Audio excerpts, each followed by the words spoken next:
Please rise for the pledge of allegiance. Remain standing for a moment of silence. I pledge allegiance to the flag of the United States of America and to the republic for which it stands, one nation, under God, indivisible, with liberty and justice for all. Moment of silence, please.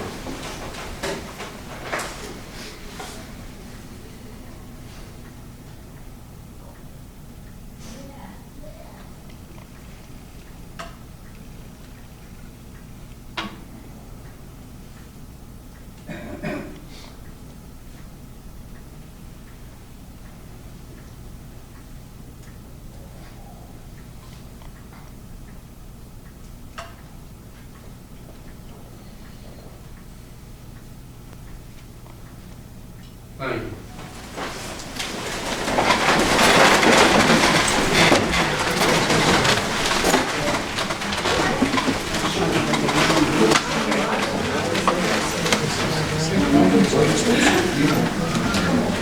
I need to approve the minutes.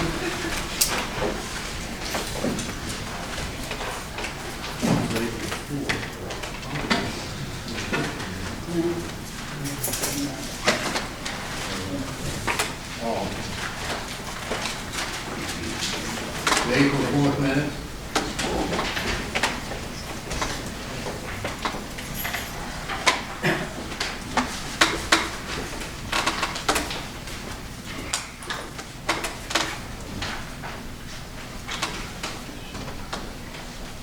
I need a motion. I move we approve the minutes, Mr. Chairman. Do I have a second? I'll second that. A motion and a second. All those in favor say aye. Aye. All opposed, nay. Motion carried. Let's adopt the agenda. Any comments? Mr. Chairman, if I could, I'd like to make a motion that we strike the ambulance billing ordinance from tonight's agenda. Have no other additions or deletions to suggest.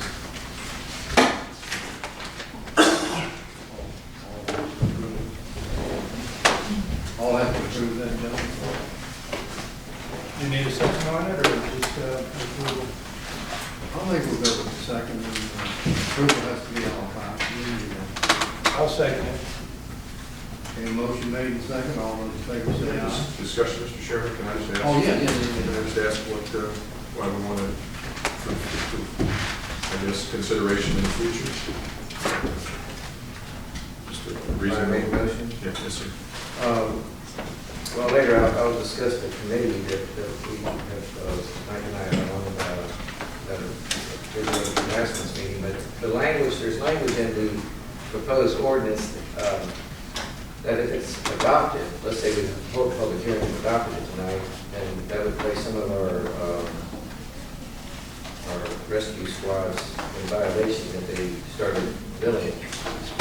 And we were told that there's a possibility that Warren County, as of July 1, will be billing, Warren County is going to hand over the clause that are running in Warren County to be billed by Chester Cabinet. So then they would, as of July 1, if we adopted this, they would be in violation of our memorandum of understanding of our billing. It's, I don't think it's necessary at the time. I really don't. And I think it's going to actually do more harm than good in the process that we're trying to follow up with this committee. As I understand it, there is no memorandum, no mutual aid agreement with Warren County, and the language in this states that there has to be an agreement in place, like a mutual aid agreement or some other thing, before the supervisors before a squad could do it, or the county could do it. So even if there is no agreement, then you couldn't do it. And that's exactly what Warren County wants them to do, to be able to build the park. So this is getting the cart in front of the horse, Yeah, I don't think so. Not just, this language may be necessary later, but if we have, in the absence of a mutual aid agreement, it's actually, it would serve to be punitive to Chester Gap as of July 1, and one or two of the squad right now. So,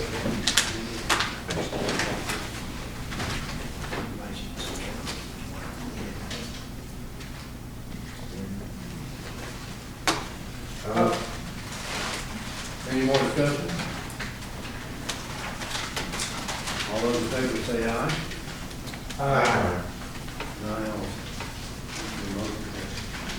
Mr. Chairman, we might want to put a notice or something downstairs, because it was advertised a public hearing tonight at 7, so there might be some people that show up.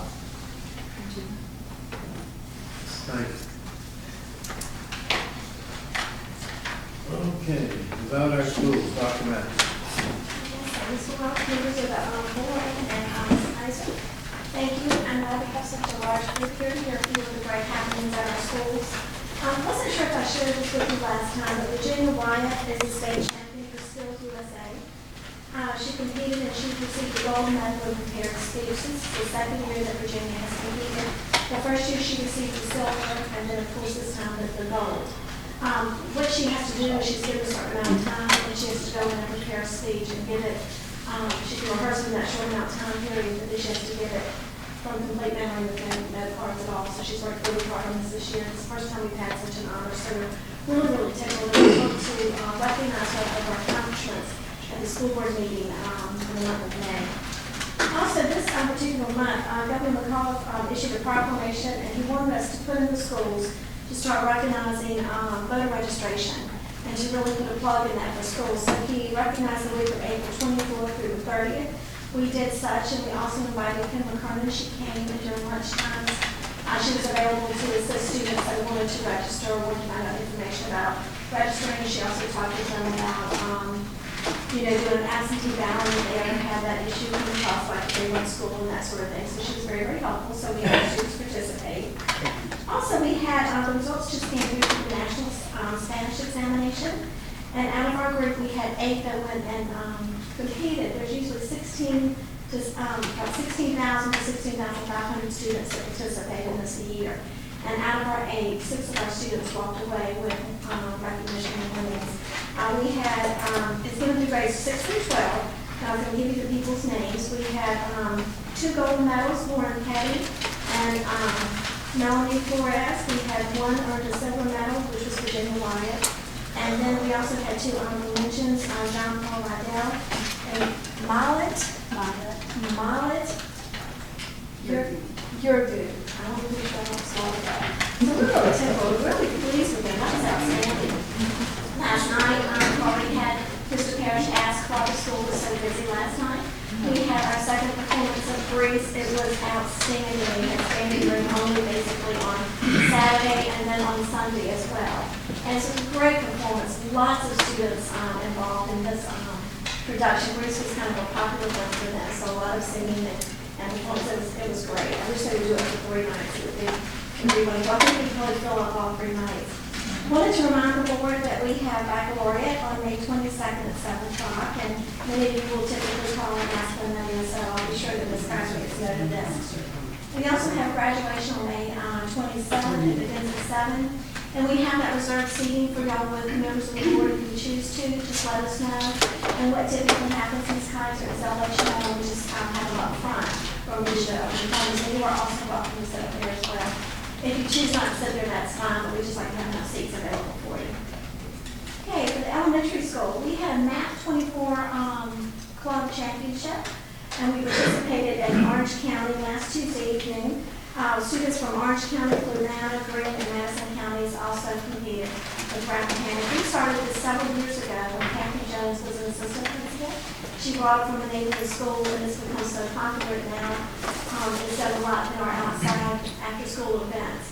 What happens is you're given a card, and it has 4 numbers in each corner, a number in each corner, 4 numbers.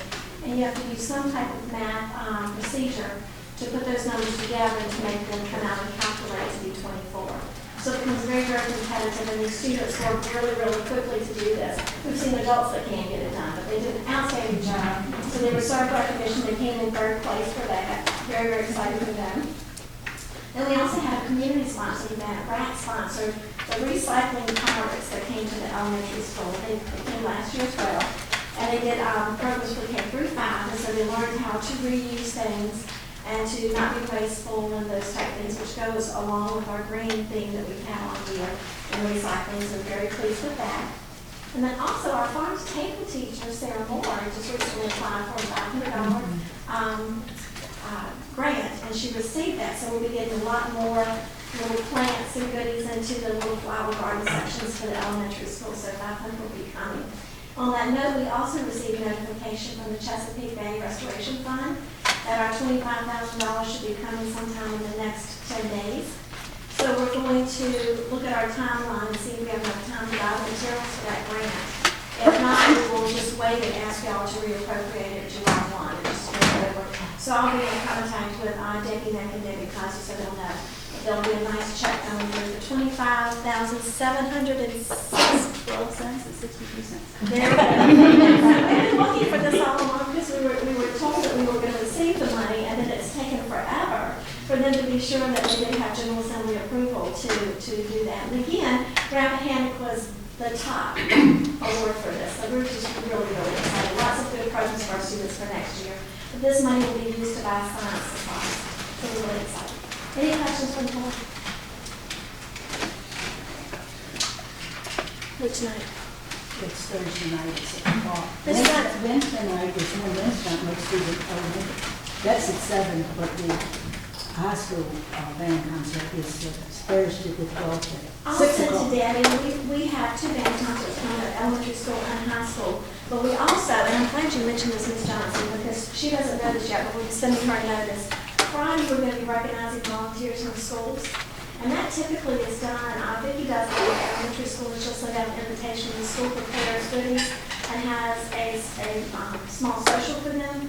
This year, we incorporate the high school in with that and the school board office, and so all of us are going in and making little goodies to have available for our guests as they come to recognize them for all the work that they do.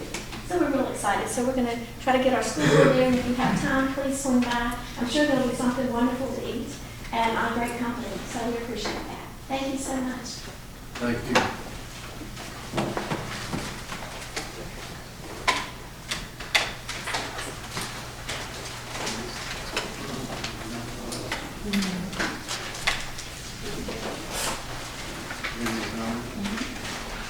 The next item on our agenda is the school budget adoption. It's April 25th at 7 p.m. It's a school budget public hearing. We met our legal advertising requirement. The school submitted a budget of $12,702,097. At the last discussion that we had, the Board of Supervisors recommended a reduction of $50,000, which would leave the school with $12,652,097.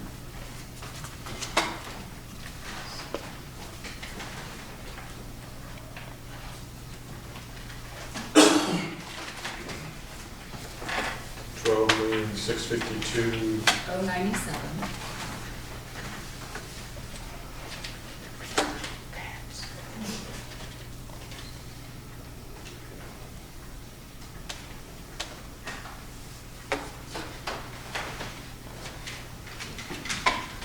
Any comments, gentlemen?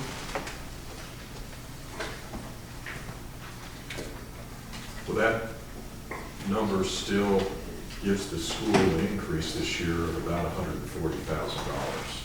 But I also understand that that doesn't necessarily cover the salary increases, the BRS, and the health care that the schools would like to give to the teachers and administrators. It's a tough year to be asking for more money with everything that's been happening here and skinning down the budget. I don't know whether or not you may be able to look at some capital improvement projects that might be put off until next year as a way of making up that difference. And I don't know whether or not, I would encourage if there was any way to kind of look at that. As the numbers, as we move into the new budget year, if there was a way to revisit it somehow to see if there was a way to make that up, especially if it was for capital improvement projects of some sort. I know you have windows and you have civil rights audit improvements that need to be made. If there's money there that we may have in the county, I don't know if it's within our purview to have that conversation after July 1st to put it toward that. I realize trying to find another $50,000 now is going to be challenging.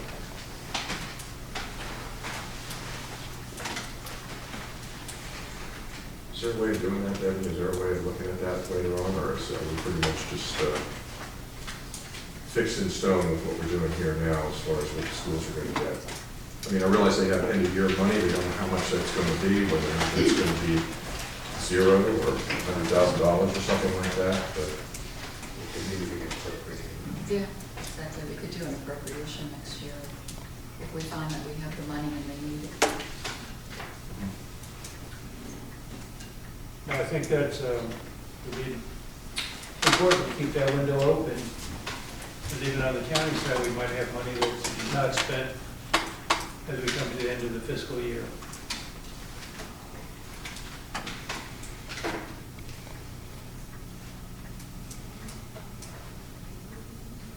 Well, we need a motion. when did we find out about the jail money? Is that, we already know about that? How our budget is with the jails?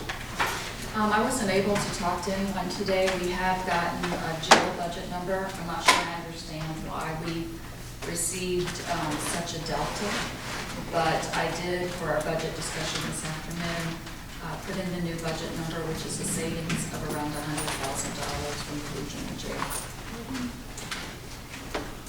But again, I'm not sure I understand why they came in so high and they backed down from that number. So.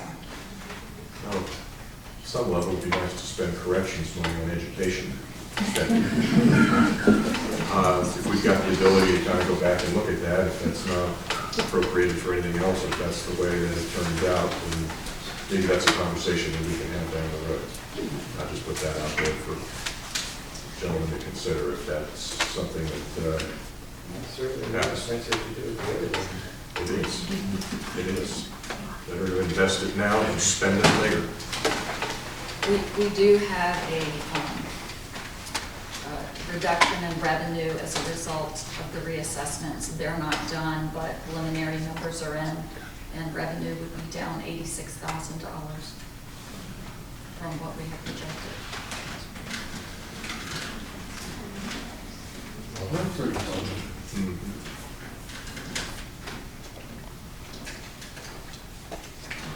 Well, go ahead and make a motion that, because we're going to vote on the school budget now, Yeah. that we reduce their request by $50,000. So this is the request right here, $9 million. This is their request. Okay, 12,900. so this is the big difference here. $9,139,000.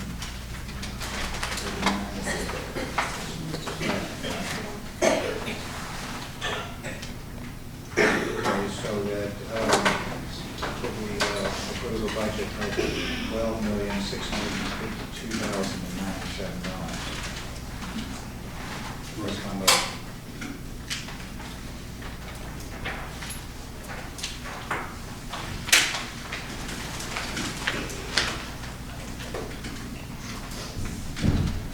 Do we have a second?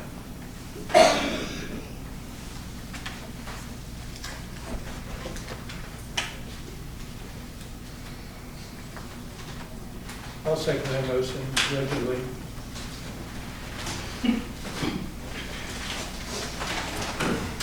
That'll work.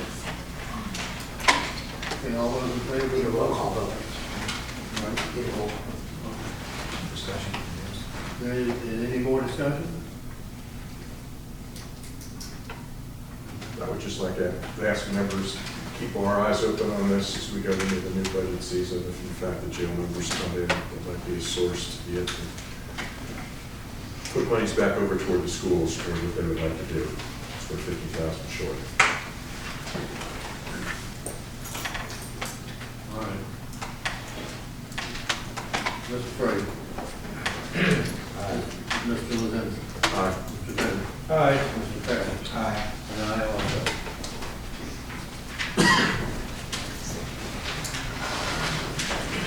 Next item is Bud Meyer and Foothill Snow Survey. I think you've got a slide presentation.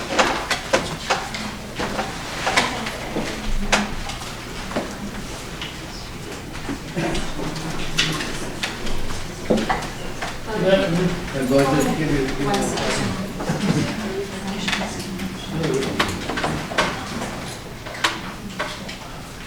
The sheriff's here, and I think she has an Do you announcement. want to, did you want? I need to talk to the county administrator about this a couple things.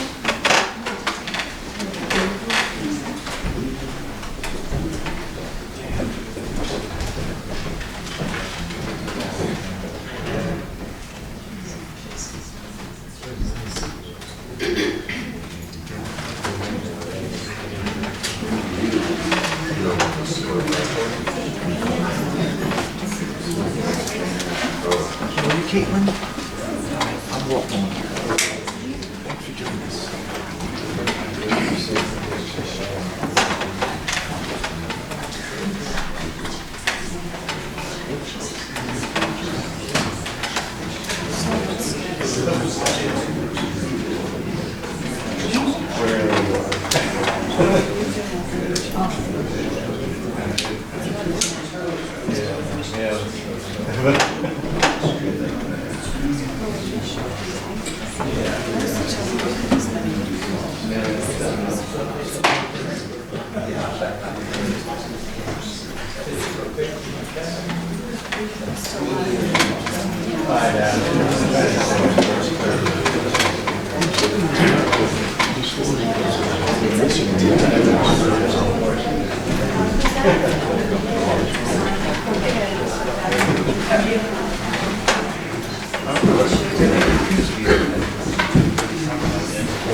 No, not even that.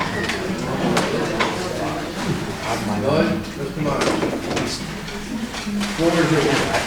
Thank you, Mr. Chairman, supervisors, and staff. Congratulations on this day transition of county leadership and administration. Congratulations to you all. I'm here to share what the respondents said in our countywide survey that went out last October and came back to April. Plus, offer a few takeaways.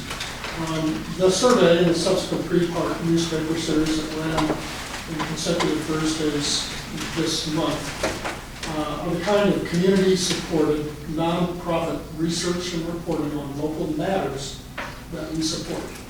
The idea came up at one of those Fourth Friday coffee gatherings that the newspaper holds at the end of every month.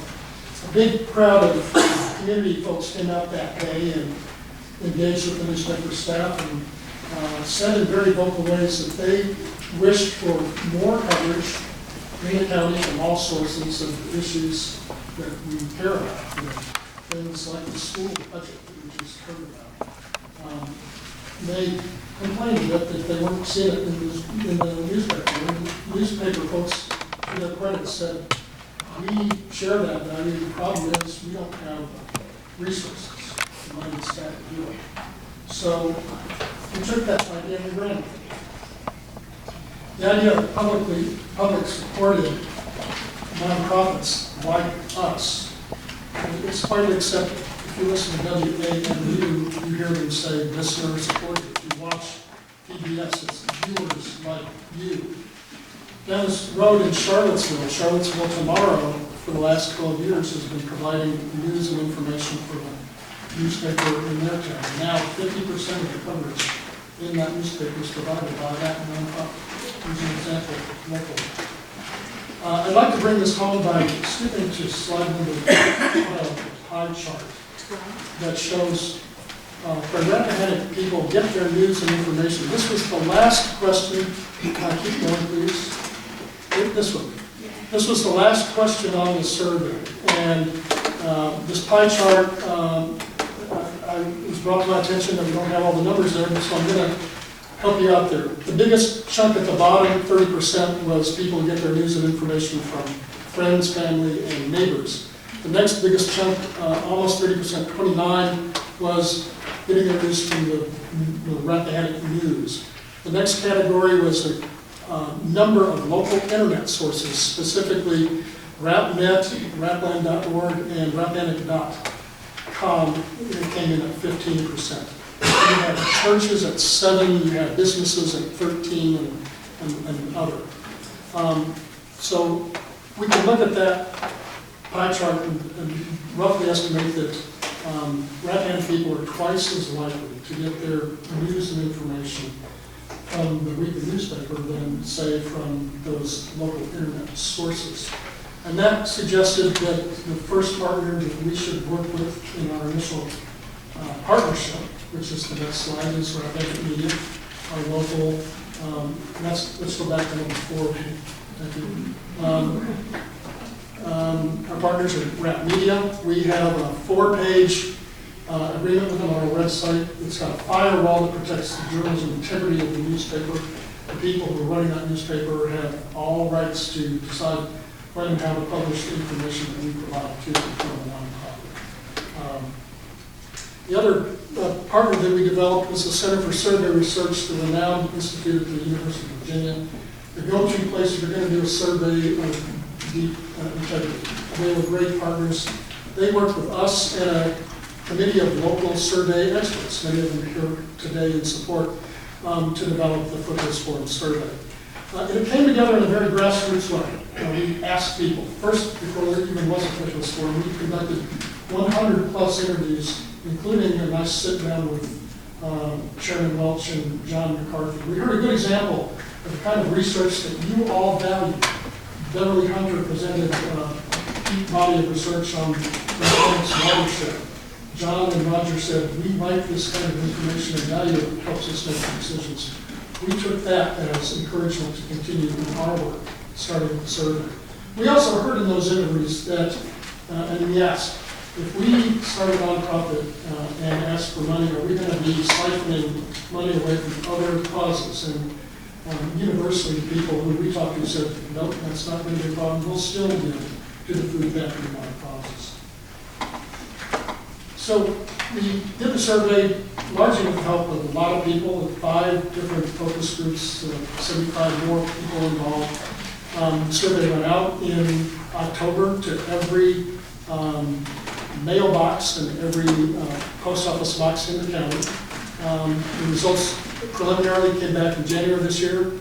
The final report came in April last month, and looked at 3 specific areas: issues, satisfaction with services, and quality of life. So we can go to the next one. We were pleased with the response to the survey. When UVA adjusted the number of households, we got back 42% of all the households in Rappahannock County. And if you apply the multiplier effect that Betty Mahoney talks about, each household having roughly 2.2 people, that potentially represents the views of about 3,000 of your citizens here in our county. They are the respondents to the survey. So I want to point out on this map where that response came from. The greatest response to the survey was 22% from Amesville. The next slide shows the top issues of concern. The survey put out an unranked 25 different random issues. The top 2 that came back were concern about internet service and cell phone coverage, followed by a trio of environmental-oriented findings. But 25 were ranked by UVA in terms of how strongly or the opposite you felt about the issue. So those were the issues. The next one is the quality of life. 9 different, again, random things about living in Rappahannock County. 9 out of 10 people who took this survey said they love life in Rappahannock County. That's no surprise. It's a dual opportunity. But they said that they really value their privacy and being left alone. An interesting finding, because following right behind it are 3 things that indicate we're pretty social. And the next and final category was satisfaction with services, and this is where countywide providers of services were included and, again, randomly listed, but ranked in order of strength. People are very satisfied or satisfied with services provided by volunteer rescue in the county or volunteer fire. Perhaps it's an indication of those really do matter to a lot of people, life and death. So those were the survey findings presented in the newspaper in a three-part series. We also had a question because this is meant to be a forward-looking exercise, helping everybody who cares about the county look ahead, what's happening. We asked about change. We didn't define change. And no surprise, 29% of people who responded to the survey said they didn't see any change necessary. 6% said change really is necessary, and 2/3 said, well, at least they're tolerant of considering changing it. They didn't define it again. We also didn't define privacy in that survey. So now what's next? You've seen in the reporting enhanced reporting, community support paid for it. I would call this an exceptional presentation of great journalism values, good reporting, good graphics, photography, and more is coming. First up is a deeper dive into the internet and cell issues, where we're going to be trying to look at similar communities, rural, mountainous, or sparsely populated in America, and how they're handling their challenges with internet and cell. That's coming up. We're bringing in a college student to be an intern this summer to work on more stories surfaced on the issues in the survey. And we'll have new partnerships with other organizations. You can find the survey on our website, and on that you can skip to the next slide. It's on our website. The full survey report is there. There's a summary. The detailed methodology from the University of Virginia polling scientists is there. But the best part is 72 pages of open-ended answers to the questions. What do you like best about Rappahannock County? What do you like least about it? 72 pages, and it's really fascinating read. I encourage you to go read it. That's all I have to say, unless you want to hear a few thoughts about what have we learned. At the Lions Club Thursday, Bob Anderson came to me and said, well, Bud, did you learn anything in this exercise? And my answer is, well, I think we did. We learned that the county is highly engaged in its issues. If 42% of the people responded to the survey and we expected 20, that tells us something. If it confirms what we already knew in our conversations at church or at the store with real numbers, there's value. These numbers, these statistics will help county government, city government, churches, businesses, nonprofits. It helps show the community that we live in, and the folks that we live next to and serve. We also learned the wisdom of not presuming. We went into the survey wanting to do that, asking people, not presuming what the issues were. As an example, we considered doing a pilot project on housing availability and housing affordability because there was interest in the community. We thought it would rise higher. In fact, those two things came in at number 11 and number 12. So we learned something about that. Finally, my neighbor here, Mike Mahoney, said about the survey, it confirms some old information and offers some new information, but in his mind, and I agree with him, it was well worth the effort and expenditures. Thank you. Any questions?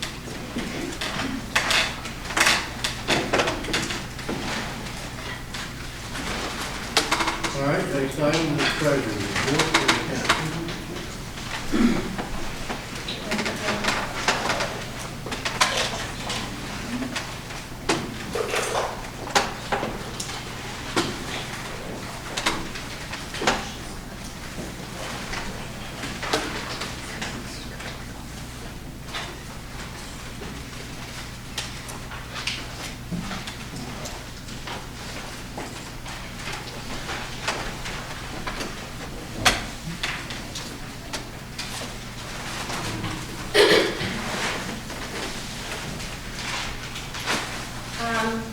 The first page of your handout shows the cash balance as of April 30th, which is $6,144,134.67. That's an increase over last year of $1,329,444.09.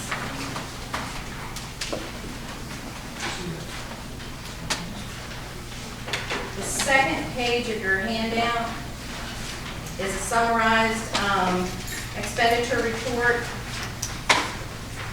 It's showing, I've highlighted two areas, departments that need additional appropriations, which Ms. Kaiser will address later, and that's the independent auditors, which is over budget by $16,168.07, and welfare and administration, which is over budget by $208,365.36.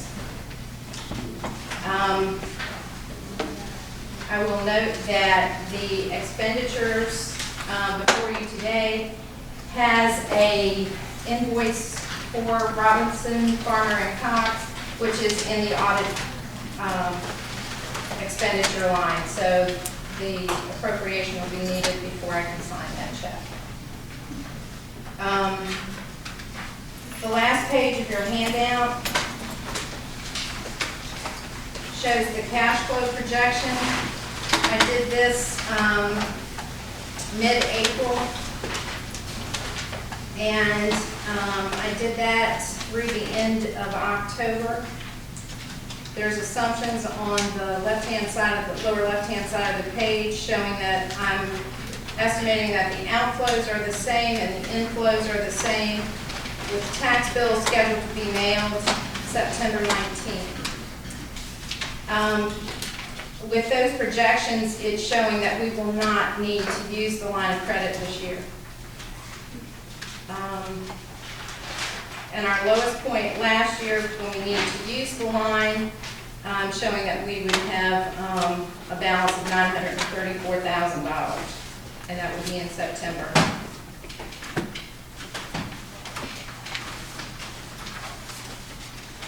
And the accounts payable report that you will have has a total check balance today of $151,647.40.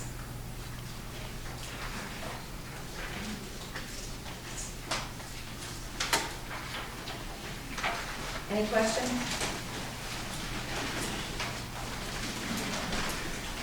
Thank you.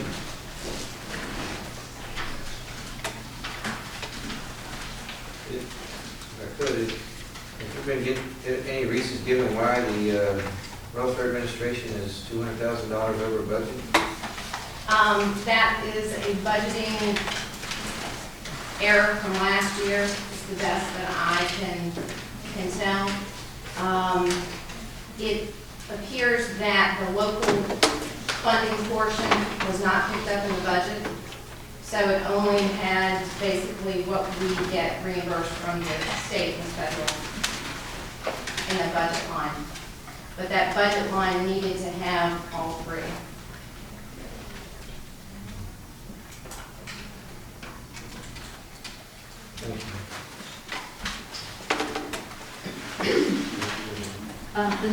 The first item on the agenda after Debbie's presentation shows VJCCA. This was a request by Mr. McCarthy to transfer funds from last year to the fund balance of VJCCA this year in the amount of $1,204. So this is the form that we'll be using, which authorizes Debbie to be transferring dollars between funds.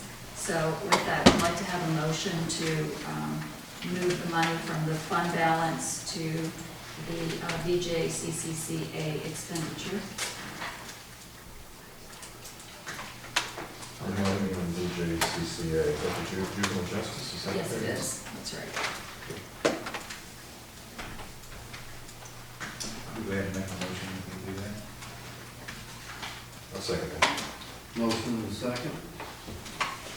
All those in favor, this is an Just appropriation. roll call vote. Yeah, yeah. Mr. Brady. Mr. Lieutenant. Aye. Mr. Bennett. Aye. Mr. Parrish. Aye. And I also. Farm tour contribution. I decided to do that last because we needed the appropriations. The next item is farm tour contributions. The first item is $904.91. That is money that is remaining in this fiscal year. So there was $7,804 worth of expenses that came in, and the revenue received was $6,900. And it's been the county's position to pay $1,500 toward the farm tour every year. So right now, we haven't paid that full amount. There's still $904.91 remaining. So that was for the October farm tour. But Molly Peterson has taken it over, and she's working on some new programs. She would like to have this money from this fiscal year to help her with the upcoming farm tour in October. So I'd like to know if the board is interested in providing the $904 from this year, and then she would like the $1,500 from next year as well toward the October farm tour. We did not really put money in the budget that we have before us for the farm tour. There is an accounting line in there which is a pass-through. So when they receive that $6,900 in revenue or whatever they receive, we put it in and it passes through to them. But there wasn't any county money allocated to that. So our recommendation would be if you want to go ahead and allocate funds for next year, the $1,500 that we can mark it under special contribution. We have $3,500 in that account for next year.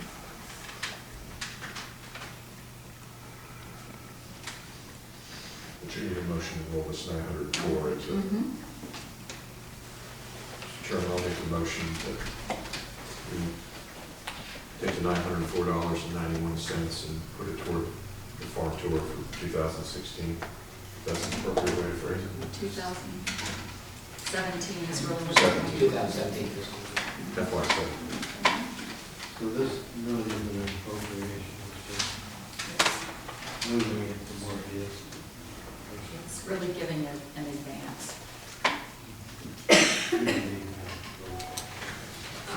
I prefer you to roll call, maybe it's safer to do it that way. Need a roll call vote for this gentleman, Mr. Frazier? Oh, we have a second. I'll second.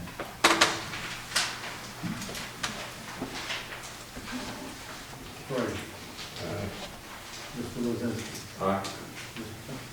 Aye. Mr. Parrish. Aye. And I also.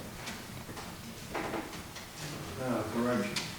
As Debbie noted, we do not want to have a line that is shown as negative. We want to have everything reflect correctly in our system, in our accounts payable system. So in order to correct the budget, we need to move $355,000 from the general fund into the Social Services Welfare Administration account.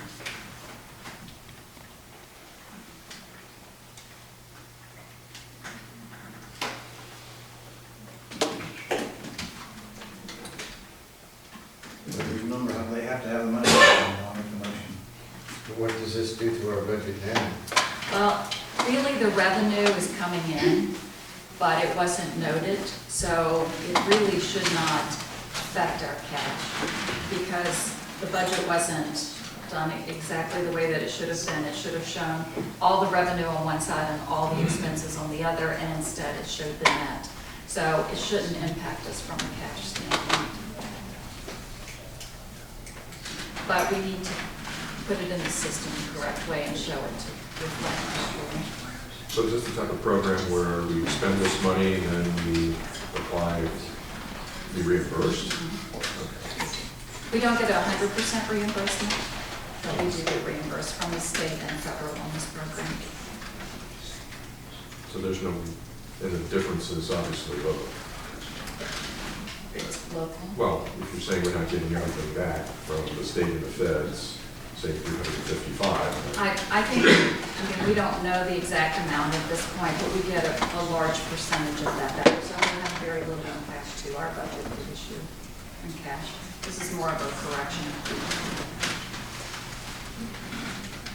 Should you get a second on that yet? I don't know if we have. I'll second it. Motion. You need a motion? I thought Chris. I make a motion. Oh, I'll second it. yeah, this is a much bigger number than we had before. As Peter says, this deals with money. So this will be a roll call vote also, Mr. Parrish. Aye. Mr. Bennett. Aye. Mr. Lozinski. Aye. Mr. Frazier. And I also. The next item is a request for transfers from the general fund into the independent auditor's line. They sent us an estimate budgeted statement that our budget audit would cost $44,000. The invoice came in at $60,168. So we need that transferred to two different accounting codes. And this is a result of there being extra work that needed to be done on the school retirement program. So they needed to do some extra hours and research. So that's was the difference. And they agreed to take some of that off. So they took off about $4,000 of the total invoice that they sent. So this is the net. The roll call again. $16,168.07. So we have to pay them, so. We have to pay them. I'll make a motion to go ahead and pay them.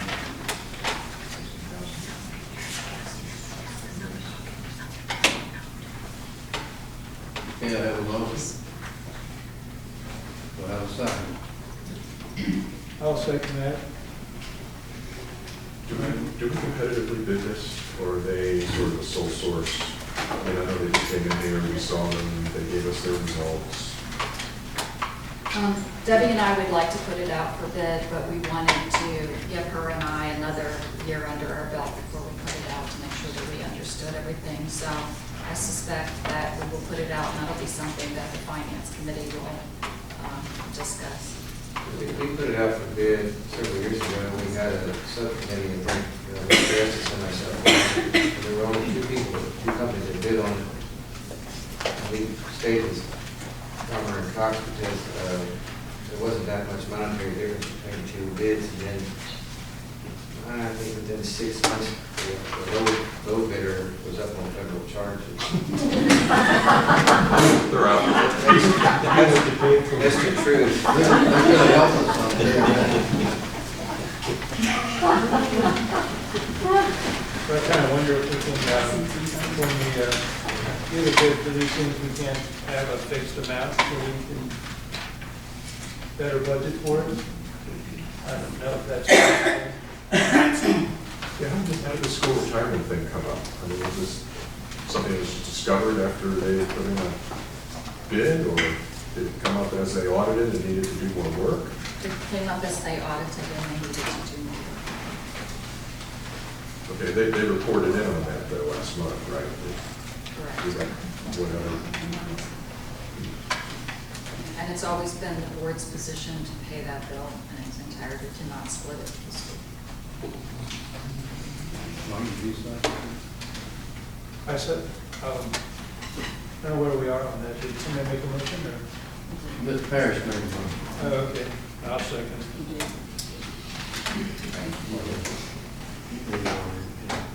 All right, once again, this is a roll call vote. Mr. Parrish. Aye. Mr. Bennett. Aye. Mr. Lozinski. Aye. Mr. Frazier. Aye. And I also. And the last item would be the approval of accounts payable.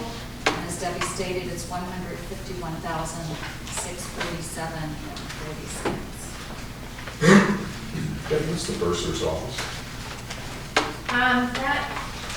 That was, I didn't pull that invoice, Peggy had it, but I believe that was legal, some legal fee. But I'm not sure. I didn't specifically look at it.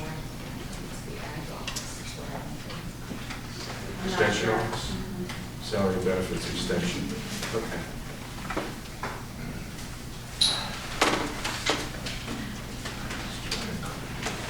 Well, I'll make a motion to pay bills. I'll second it. Motion made and second. Might as well do a roll call here. Mr. Frazier. Mr. Lorenzo. Aye. Mr. Dent. Aye. Parrish. Aye. And I also, hopefully we got some luck. And we do. All right.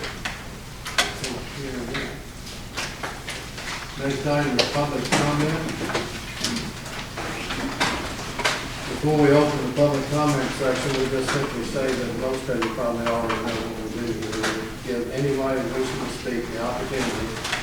You simply raise your hand and be recognized and state your name, state the district that you're in, direct your comments to the board, and try to limit your comments to 3 to 5 minutes. I declare public comment open. Tom, you first.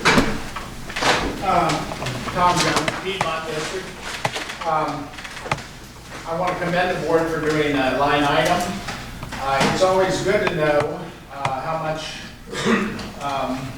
and control over the money going that way.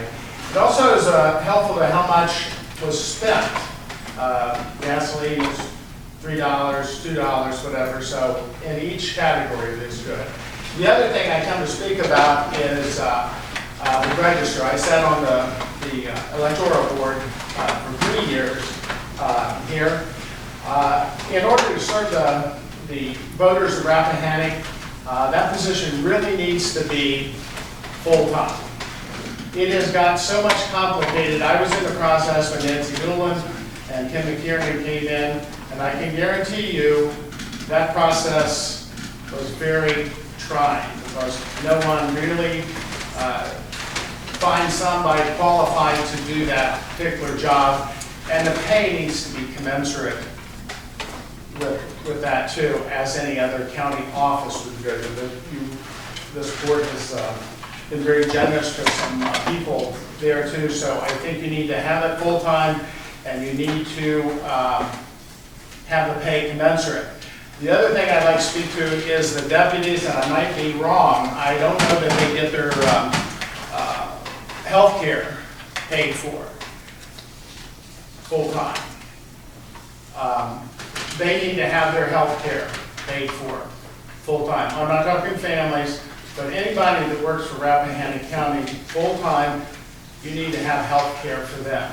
I know it's an expensive thing, but the deputies deserve that. It's hard enough to get people. That's one reason the school gives their bus drivers. If the deputies are not getting that, they need to get full-time health care. Thank you very much. Phil Irwin, Flint Hill, Mr. Chairman. The counties all around Rappahannock County are bigger, their statistics are greater, with one exception, and that's the farm tour. We have, of our 260 some odd farms in Rappahannock County, the greatest participation, the most number of farms on the tour, and by far the best, and the lowest budget. I do thank you for your support. Thank you. Right here. Scott Chamberlain from Amosville. I want to thank Mr. Frazier, Mr. Biniak, Ms. Kaiser, Mr. Thompson, Mr. Glenn, and Frank Huff for having a meeting on the 29th to discuss the services agreement. I thought that was a great first step, and under Mr. Frazier's leadership, I'm sure we'll be able to push the services agreement forward.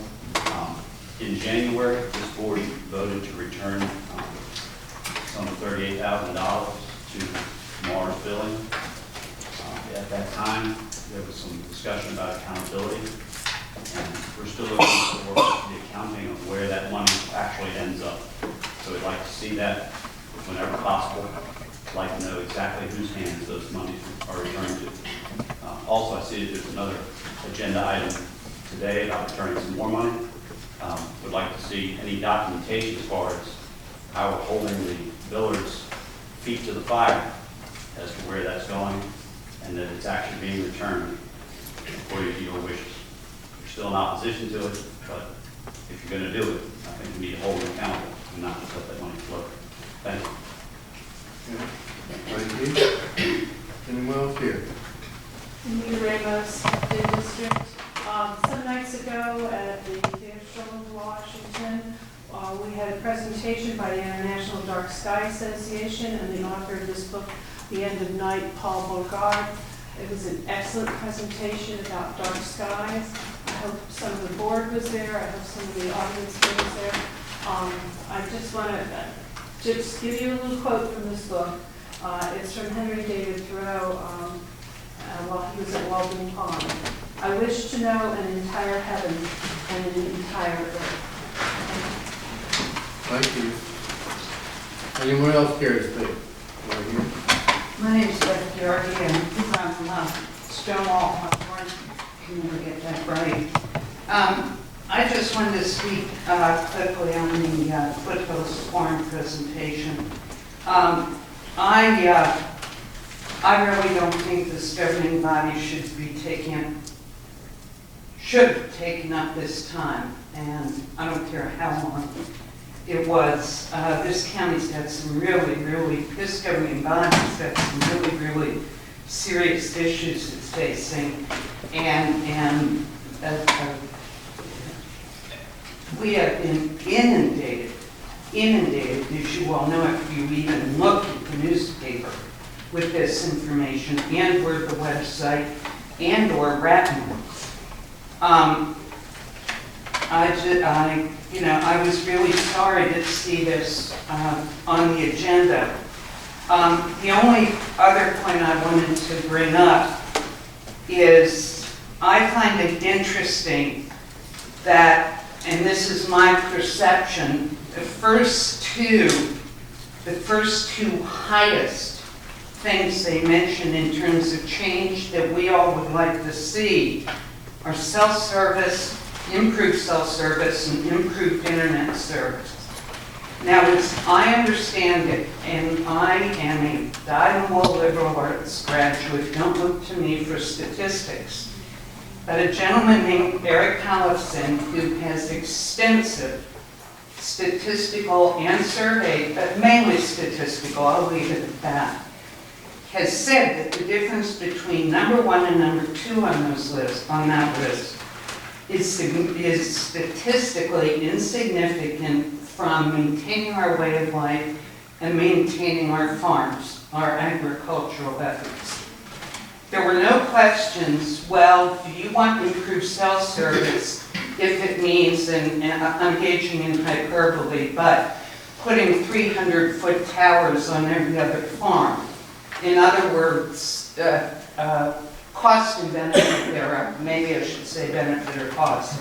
I am in no way saying that I am not, nor should my fellow residents be, not be interested in increased cell service or increased internet. And to close, I was very interested in saying more is, in hearing Mr. Myers say, more is coming. We're going to be looking at how other rural counties, like Rappahannock, have dealt with cell and internet. To me, that could indicate an agenda. I don't know.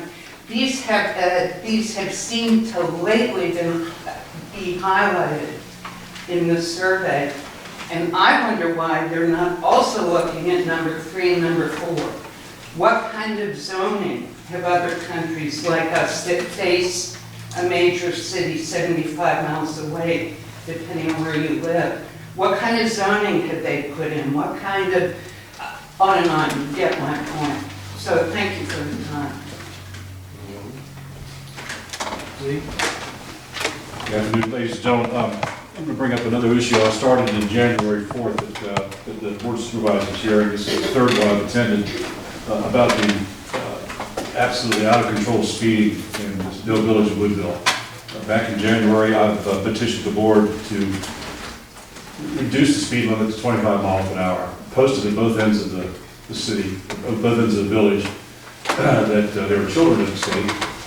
I mentioned back then in January that there are about 12 children within 200 yards or within a half a mile of each other.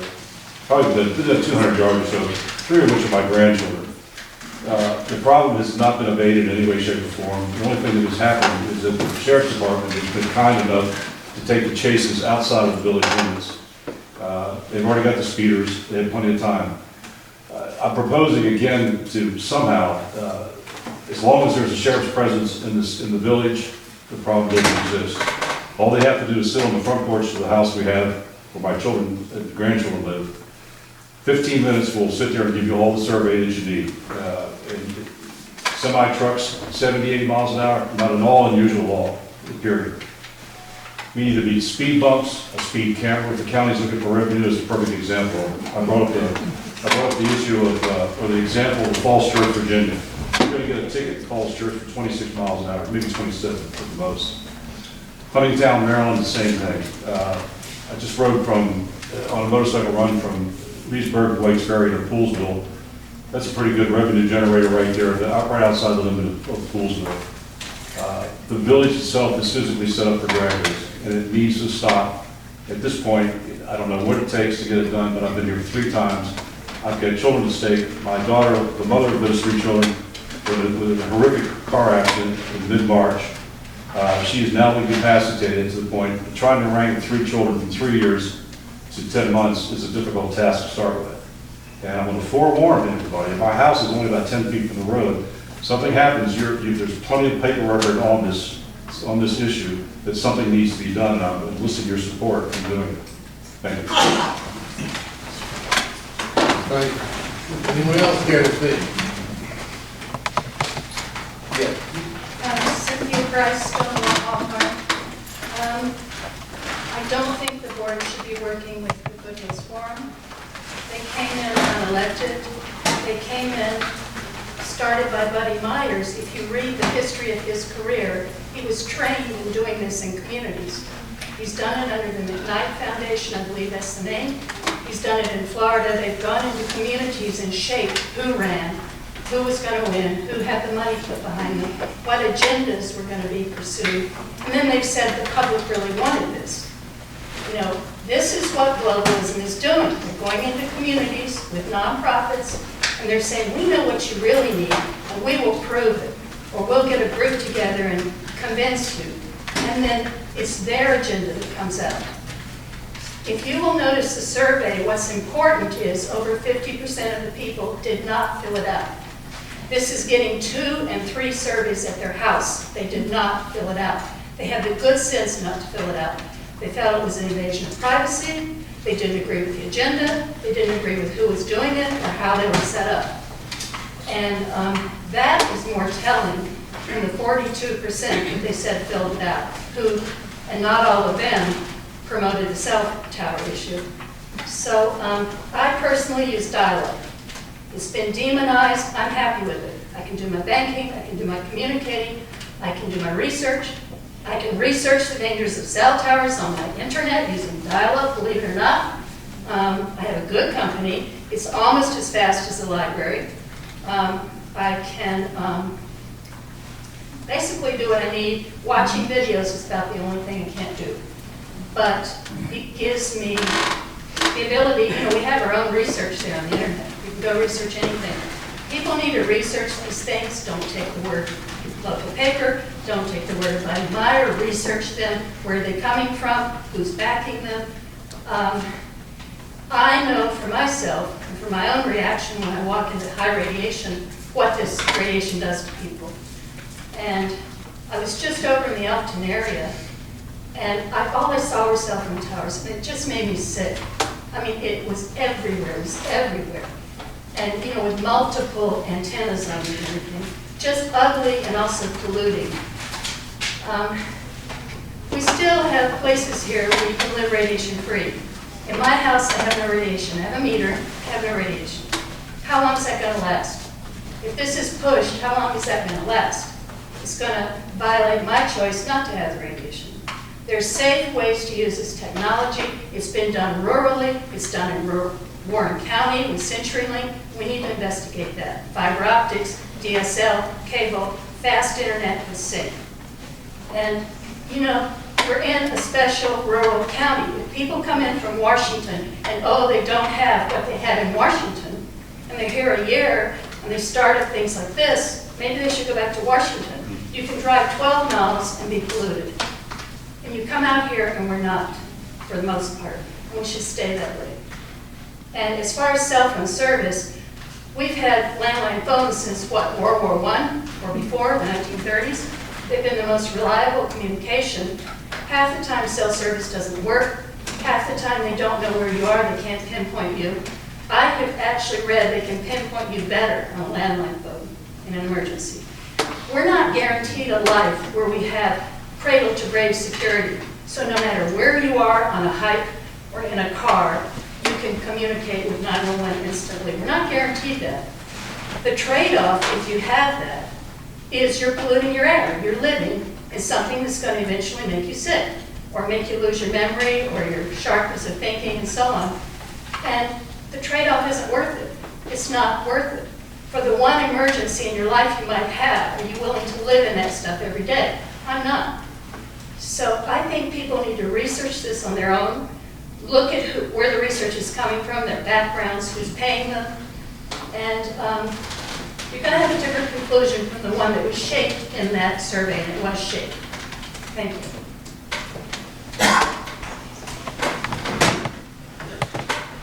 Hello, my name is Christine Smith. I'm from Piedmont District. I live in Sperryville. Mr. Biniak is my supervisor. I did want to echo Mr. Jump's comments about our registrar, Mr. Kiernan, to ask that for all the time she puts in and the exhaustive work she does, that she be paid accordingly and be able to work a schedule that enables her to do all of those things as she should be able to. I worked with a candidate to collect signatures for the election last year, so I know what a diligent job she does and how well she communicates with the public. You would be very hard-pressed to find someone else to do that job in the amount of time at the level that she executes it. So please take that under consideration. The other day, she also was very brave and went to the high school to register new voters. And also the other item that people really need to think about is she registered my 17-year-old son for selective service. That's a very important function that she serves for this community, and she should be treated as such.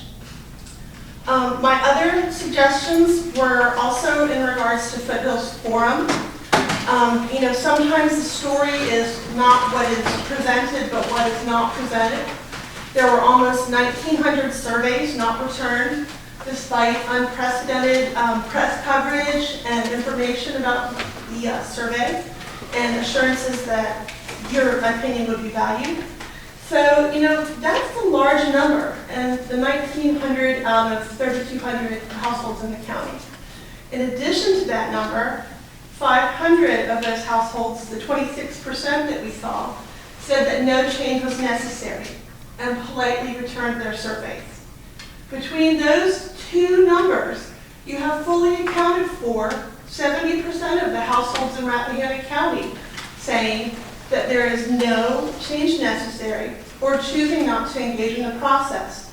So please bear that percentage in mind as well as the ones that were presented today. That is only the opinions of 30% of the households in Rappahannock County. Seems like there was something else. Oh, this young lady back here that just spoke, I had a very severe asthma attack as a teenager on the Fatherstack Road and had to stop and ask for assistance and use a landline to call 911. It was a very scary encounter, a scary ordeal, and I would not exchange it 1 minute to have cell phone service in this county. I ask that you not engage in that discussion on any level. That is a private business matter for cell phone carriers. Thanks so much.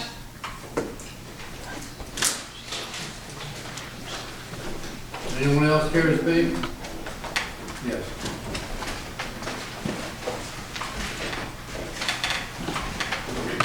My name is Sean Walters. Real quick, welcome to the hot seat.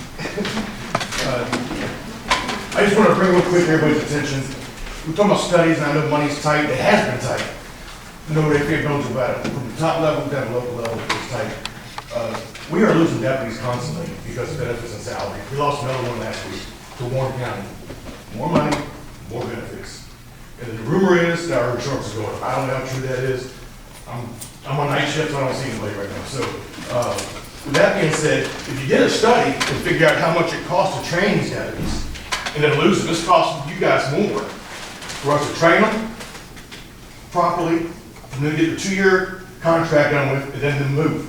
You're talking tens of thousands of dollars to train a deputy by the time you do gas, by the time you do man hours, background investigation hours by the investigator, the sheriff, the major. All those things come into play. And those are all fine little dimes that people don't realize go into trying to hire a deputy. So with that being said, I see Art over there in the corner. You know, we are out here 24/7, 365 days a year. Okay? Not to state police, not to knock them, but they get Royal Virginia pay, which is the 22.5% atop of the going rate, I guess you can say. Those guys get to go in 10 o'clock at night. But for the last couple of hours, of course, they got to do their paperwork at the barracks in Warrenton. We're the ones out in all the weather. We're the ones handling the rape, robberies, murders, child abuse cases, you name it. We handle it. So you I've talked to on follow-ups and stuff like that with some of these cases. We're the ones doing everything, domestics. Yes, they handle our crashes for us, graciously, when there's a trooper here. The other night I was working, they had to call a trooper from the planes, worker crashed, because I was working by myself, because we're short now. We lose one deputy, it messes up the whole schedule. We're the ones first going to these EMS calls. 2 nights in a row, I had a choking infant. And luckily, Art and his team showed up to help me shortly thereafter I arrived. We're the ones doing first aid first. We have AEDs in our car. If you start to have a coronary arrest and we're in a patrol car, chances are we're going to be the first. We're the ones doing CPR, hooking you up to AED, hopefully bringing you back. And I don't know the rules on this in Wisconsin, that, like, buddies of mine in Fauquier, I don't know if Fauquier pays more, but they pay $383 a month for family plan. I think with me and my family, I think we're around $850 a month. And if you did the math, let's put it this way, we haven't been on vacation, my wife and 2 little kids, we haven't been on vacation almost 4 or 5 years now. Luckily, you know, with the ends not meeting, we have people like Miss Viator and other businesses, Castleton, that help us get some side money and get these things covered and get caught up. But with that being said, you know, let's make Rappahannock a place where people want to come work. Everybody wants to live here. We've been trying to move out. I'm a hair inside Culper, Rangelsville. We've been trying to move out here for 20 years. We just can't afford it because a little house like ours comes with 100 acres. Can't do it. We'd love to. Love the school system, we really do. But you know, going back to the Woodville thing, you know, for us to keep losing deputies in tens of thousands of dollars, that makes about as much sense as putting up red light cameras in Rappahannock. So with that being said, please take this, you know, seriously. I know we're tight. I don't know what Richmond can do, the state comp board can do, but we're losing deputies, lost another good one. Now we're scratching again. Thanks for your time.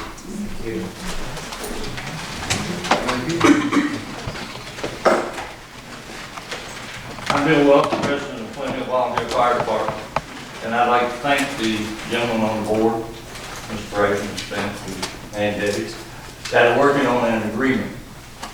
We at Flint Hill would love to have an agreement. We don't want to see any ordinances. We have enough rules and regulations. We'd like to work with the board and work with the county, and we want to do that wholeheartedly. That's what we try to do. That's what we're here for. We're here as volunteers. We're not paid. We don't want to see paid. I went on a recruiting rampage, I guess, and brought 11 new volunteers into Flint Hill when I lost 9 people. They're out there. You got to beat the streets to get them. But let's take care of them. You know, let's do all we can to help our volunteers. That's what we're doing. We're there to serve.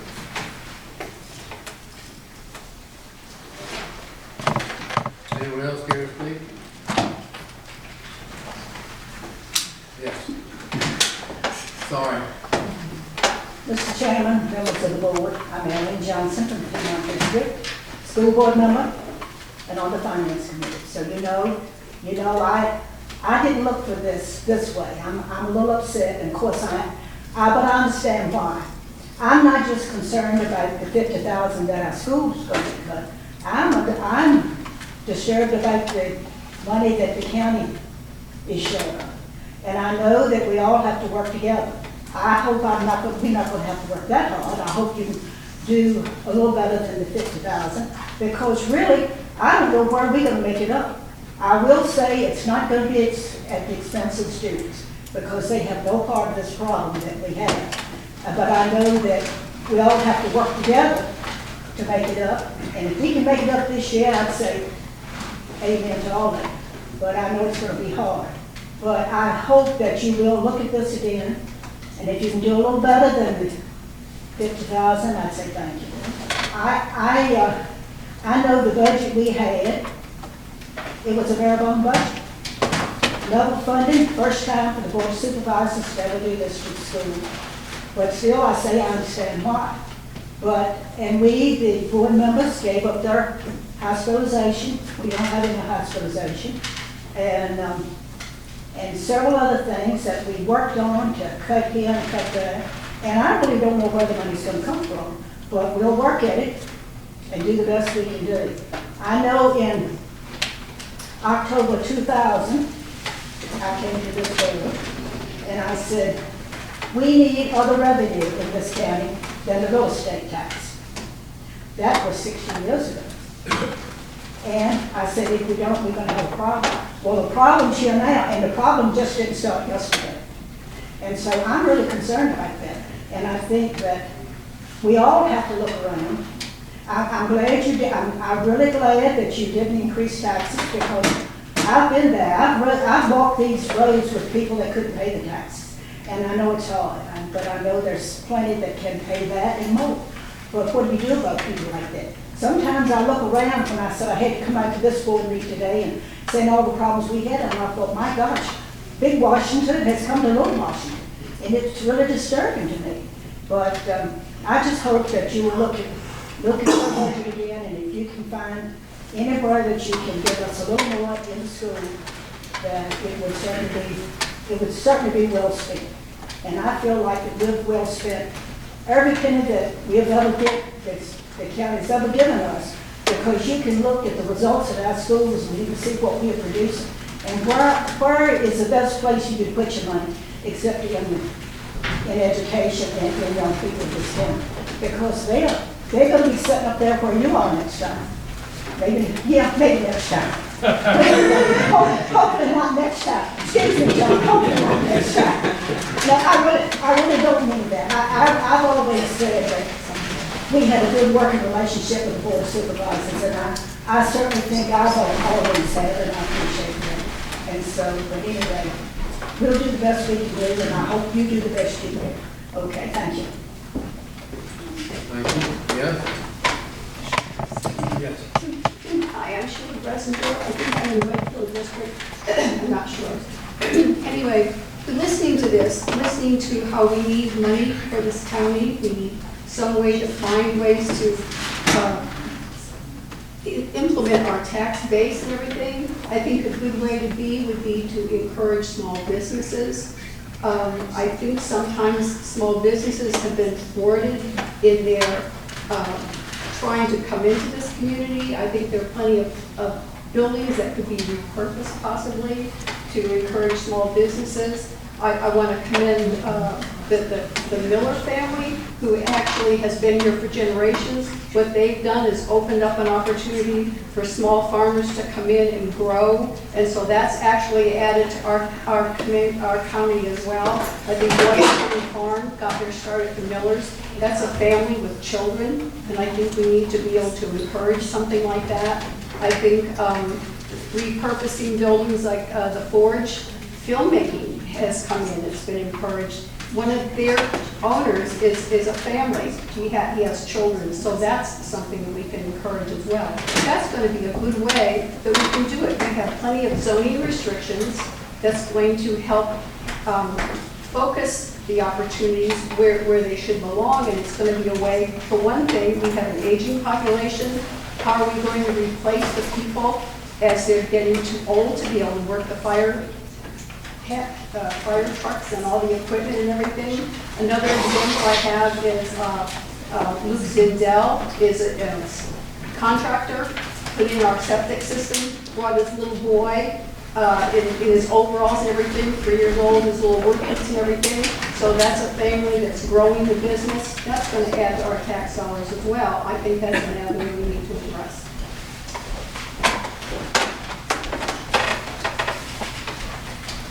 Anybody else care to speak?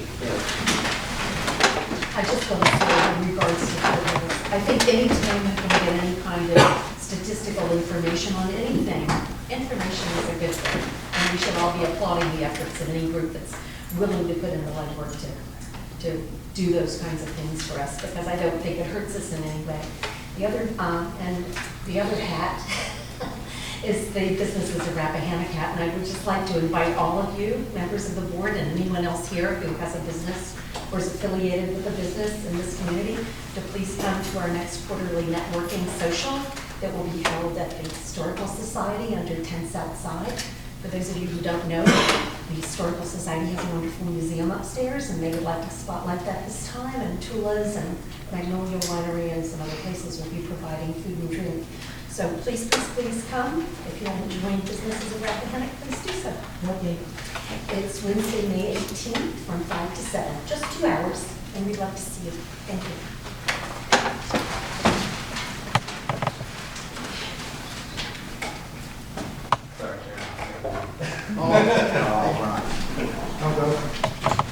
Long time no see. Anyone else care to speak? I'd just like to say that I am in Hampton District, but the fire department is in Westwood. That's why I make it clear. Noted. Noted. Thank you, John. Sir. Anyone else care to speak? I declare public comment closed.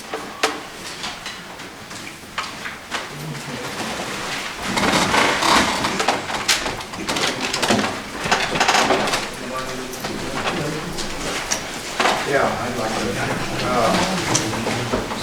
make some comments.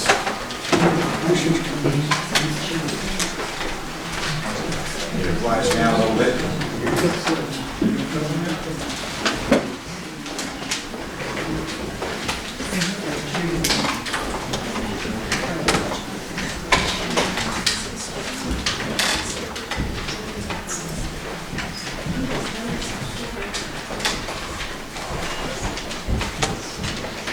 Well, we got some left. All right, first of all, I was not in town when we had the last public hearing, and I know that as we are now, that was recorded.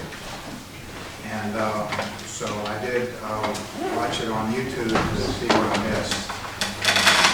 And so, being as I didn't have a chance to make any comments then, I'm going to go ahead and take the opportunity now.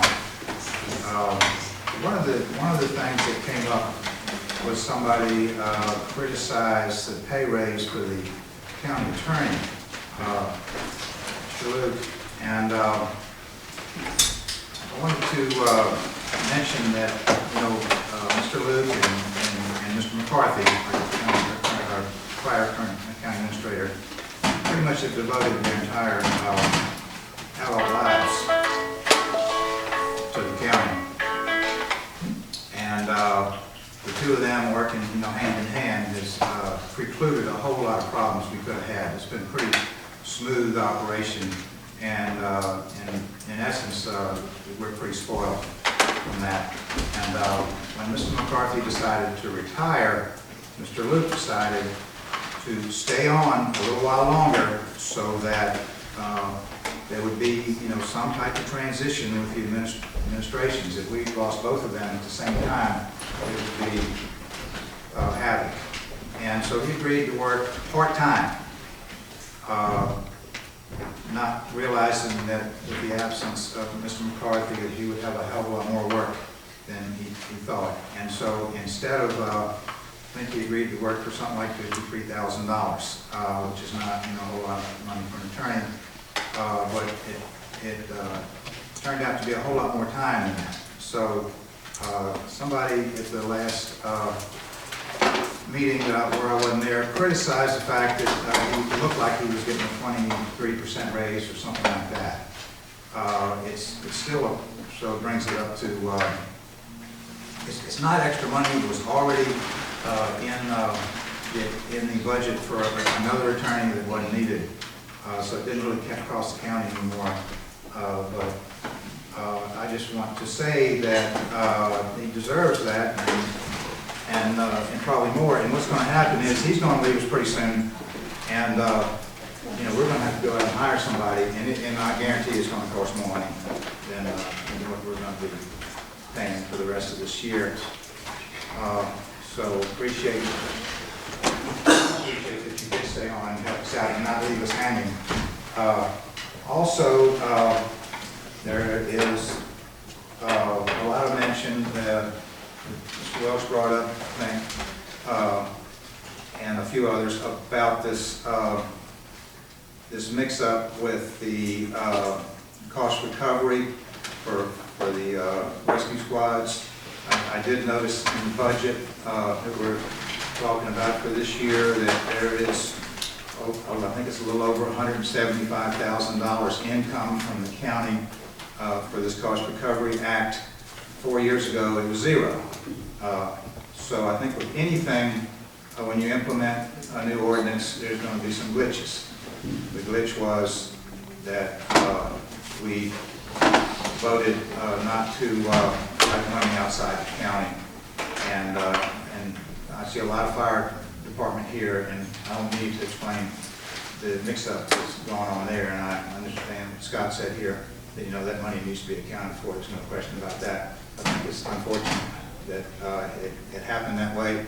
And I get the impression that some of the members, some of our volunteers, which is no question that everybody appreciates the volunteers, that they are maybe a little bit suspicious about extra control over their activities from the county, and in that respect, it's quite possible that it might be more efficacious rather than have these ordinances to just to make a resolution. This board can make a resolution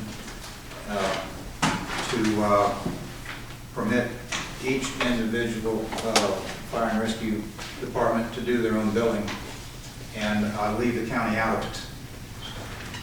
That's just an idea. But if we did something like that, each individual department would have their own control. The county doesn't promise you want to control what y'all do, I promise. And I know Mr. Luke doesn't either. I think he made this ordinance to some of the language was antiquated, needed some tidying up. There was no chain of command to where things came to us in an orderly fashion. That was part of the reasoning for making that ordinance that we voted in. And then there was just some general legal, just plain old legal language. It wasn't, warm and fuzzy language. It was just, legal document. And so anyway, I'm just really hoping and praying that we can get past that misunderstanding. And as I think, Bill, you're the one who mentioned that we can all work together as just one happy family. So at any rate, I think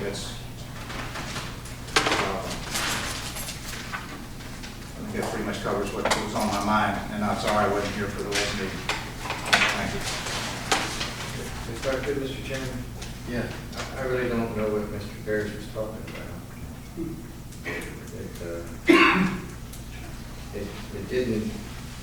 It kind of meandered around several of the problems that we're dealing with. We didn't adopt an ordinance that had a chain of command. That's what y'all were talking about. Yeah, that was my mistake. As soon as I said that, I realized that. We adopted the first one, And we didn't have to have an ordinance to start with. As far as I can tell, I talked to supervisors in a couple of counties, a couple of supervisors, and while we're there on that money issue, they said, well, what'd you do? I said, they voted to send the money back, and the first thing out of the chairperson's mouth, she said, that was stupid.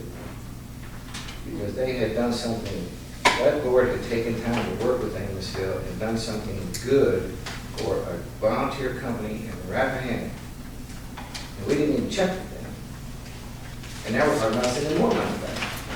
So I don't want to get us mired down, but we, I'm really not sure what she said. What's that? I'm really not sure what she said. Because you seem to cover 5 or 6 subjects in a shotgun approach, and they didn't really dovetail with one another or where the board actually was with them.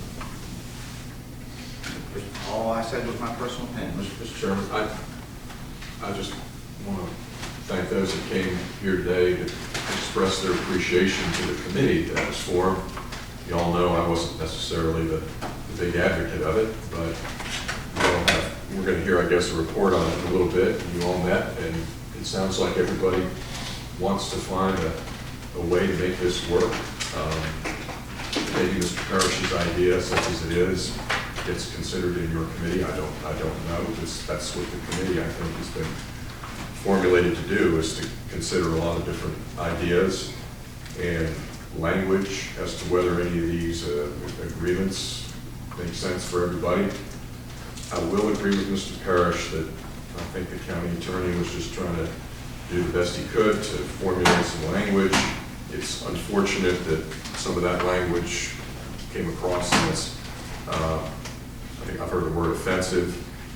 That is unfortunate. I hope we can get over that and move forward in a productive way. Because I think the work that committee is doing now, could do now, is probably the most important work in the county, frankly. So I've heard some nuggets out of what Mr. Parrish said that I agreed with, but I really heard during public comment many members here coming forward and saying, you know, we're looking forward to working together to try to get a resolution to this, to the benefit of everyone.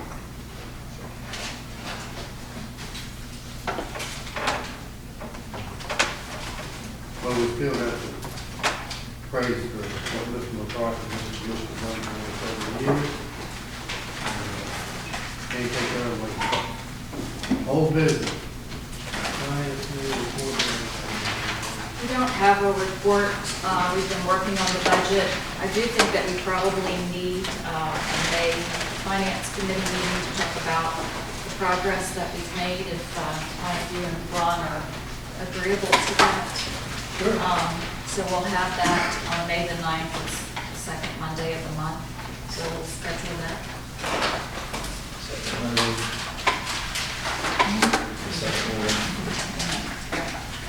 I'll send out a meeting notice, 9 o'clock. Is that okay? It's good for me. I'm trying to think if I have something else, but I can't think. Well, if we need to change it, we can put a notice out in the box. For some reason, this thing doesn't jive with, we've got all our stuff as far as scheduling and Windows format, and I can't access it from this thing. I threatened it, it doesn't threaten it. Okay, all right. No, that's Mr. Frazier. Mr. Chairman, on the board, we tried to put together a diverse group. Mr. Bennett and I, we serve together on the Finance Committee, but he serves on Public Safety, I believe. I serve this board on the Planning Commission. And we pulled together some other people from the community. Mr. Glennie, who has extensive background in budgeting, Mr. Frank Huff from Fire and Rescue, very knowledgeable and well-respected, and then Ken Thompson, another well-respected individual from the community, the business community, and Ms. Kaiser representing the county.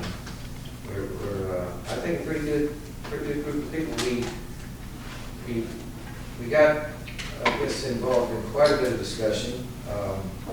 It seems like the more we talked about, the more there was to talk about.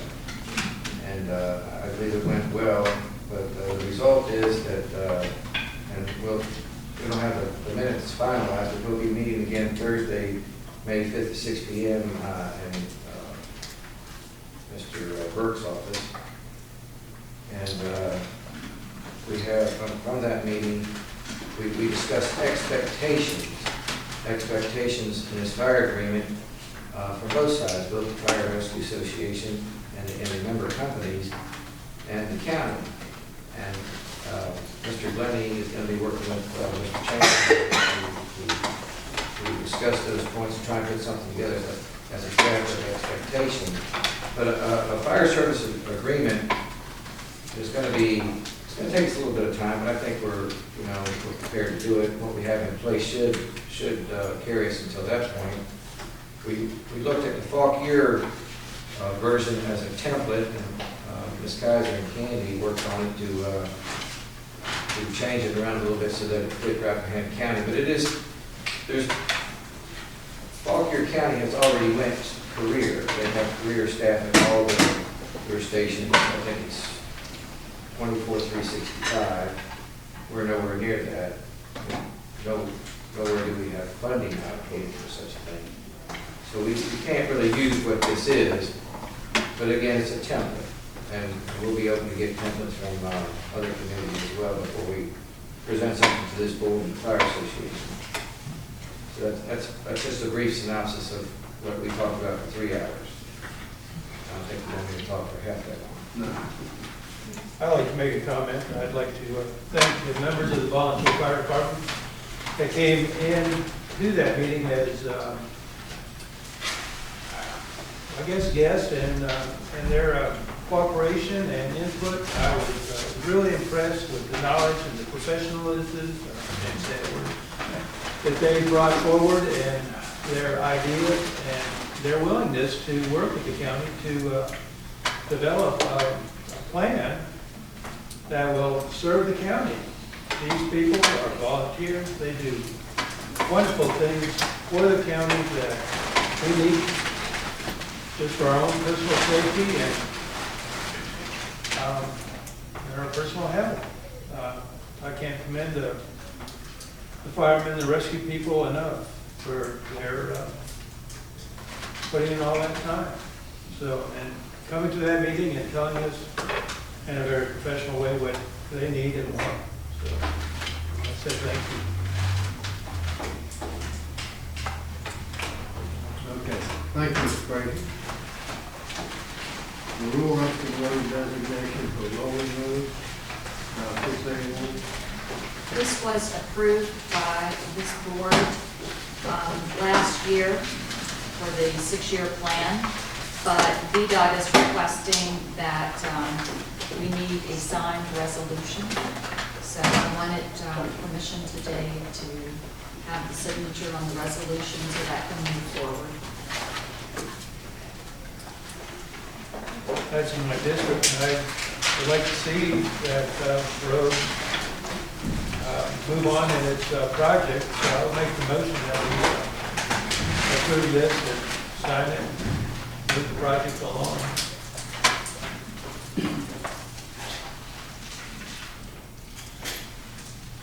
Awesome. Second. I have a motion and a second. All those in favor say aye. It looks like a roll call. Steve, is it? Has a roll call certificate on it. Yes, it does. Oh, okay. Mr. Frazier. All right. Mr. Lozinski. Aye. Mr. Bennett. Aye.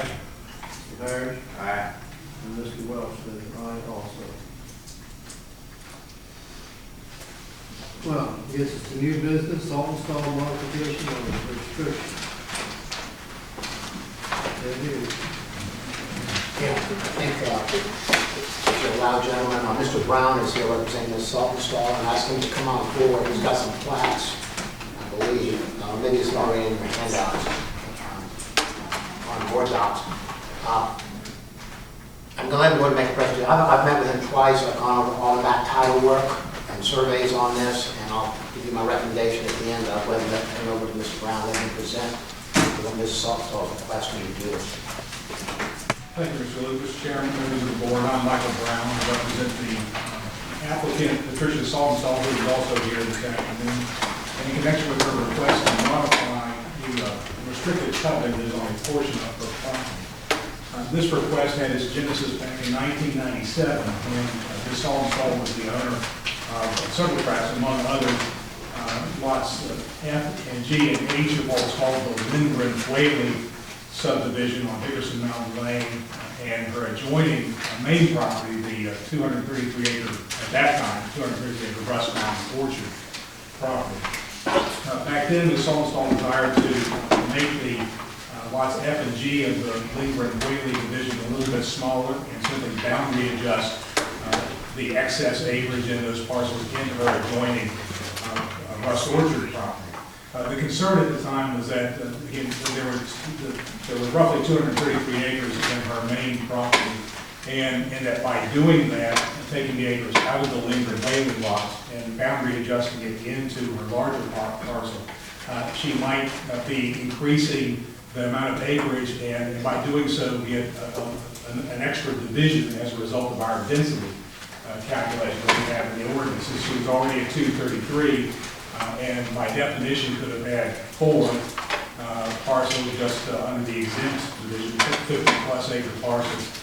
If she added a little more than 17 acres to that adjoining property, then maybe she would end up with 5. So at the time, based upon concerns about that, in doing the boundary adjustment that Saltzstall put in place, a restrictive covenant on the property that was coming out of the Lindgren-Whaley lots and into the Russ Mountain property, Russ Orchard property, that it would, none of that acreage would count as additional acreage on the Russ Mountain Orchard property for density calculation purposes, and furthermore, that there would be no building of any kind on that acreage. A little bit later, she did the same thing with what was Lot H of the Lindgren-Whaley property as well. Fast forward to 2012, Ms. Saltzstall negotiated and executed a deed of conservation with the Big Outdoors Foundation, taking all of the property that we're talking about here, as well as 3 or 4 other adjoining properties, combining them all into one large acreage piece of a little over 327 acres, and imposing some severe development restrictions on all of that property, including the restriction that that entire 327 acres, including all of this land, could not be divided into more than 2 parcels. By a modest calculation, Mr. Luke and I have gone over this by, I think, a conservative calculation, she probably extinguished 7 building division rights as a result of that conservation easement. At the time, in 2012, when the conservation easement was done, we did not have new survey work done. Several months ago, we did receive some updated survey work from Dan Clark, the surveyor, which brought to our attention, direct our attention to the screen. I should back up. Yeah, one of the features of that conservation easement that Ms. Saltzstall did was to restrict construction above the 900-foot topographical line on the USGS topographical map, and put in place a restriction that the 1 main dwelling and 2 subservient dwelling units that could be constructed anywhere above that 900-foot contour line had to be located in one of the 3 building locations, and Mr. Clark has noted those as those boxes with sort of a cross or X's in them at the far left of the screen, sort of the bottom left of the screen, and then up in the upper right-hand corner of the screen. So that was an important feature of that conservation easement. Only any building to occur above that contour line had to be in one of those 3 locations, and only one of those 3. All right, so fast forward to 2015, Mr. Clark completes his survey work, and he brings to our attention that one of the 3 permitted building locations in the conservation easement in the upper right-hand corner actually is on a portion of the Lindgren-Whaley Lot F land that was boundary adjusted years ago into the property and had the building restrictions put in place. What this salt install seeks from the county is a modest modification of that restriction to the extent and only to the extent to permit the possibility of construction on that site, that's building site number 3, that's covered under the conservation easement. The remainder of that restriction will remain in place in terms of prohibiting any construction in that area, and also the density restriction as well, although that, again, that restriction is rendered largely moot by the fact that since that time, the division has been much more severely restricted than what would be permissible. So that's the request you have before you, and I'll review it with Mr. Luke, and I'll cede before him and let him. Where's her house on this? House she lives in? Ms. Holmstall's house is not anywhere on this land. This is undeveloped land. Everyone is familiar with the large open meadow that you see as you go up and down. That is just off the screen. I didn't give you the whole plat because it's... I got the plat here. Yeah. I think this shows the house. But the top of that mountain is down here. The oak tree stands out so prominently. It's over here. Miss Holmstall's house is down on top of Points of View Lane, which is... Is that shown on this plat here? It would be shown, it would be way down here in this area. And this is the top of it. That's where her house is. And is her house on part of the 300-some acres? Yes, sir. Okay. Yeah. So basically, it would be her house and 2 other houses total? One other main dwelling plus 2 other minor dwelling units that have to be located in agricultural structures. So on this parcel, it would be 1 main dwelling and 2 little dependencies. And they must be constructed in those 3 locations under the DOT. The real bottom line for the county is we had a restriction on 233 acres, which essentially, as Mike said, if you go by your 50-acre limit, which takes you out of the subdivision ordinance, you could have 4 50-acre lots without having to get any approval whatsoever.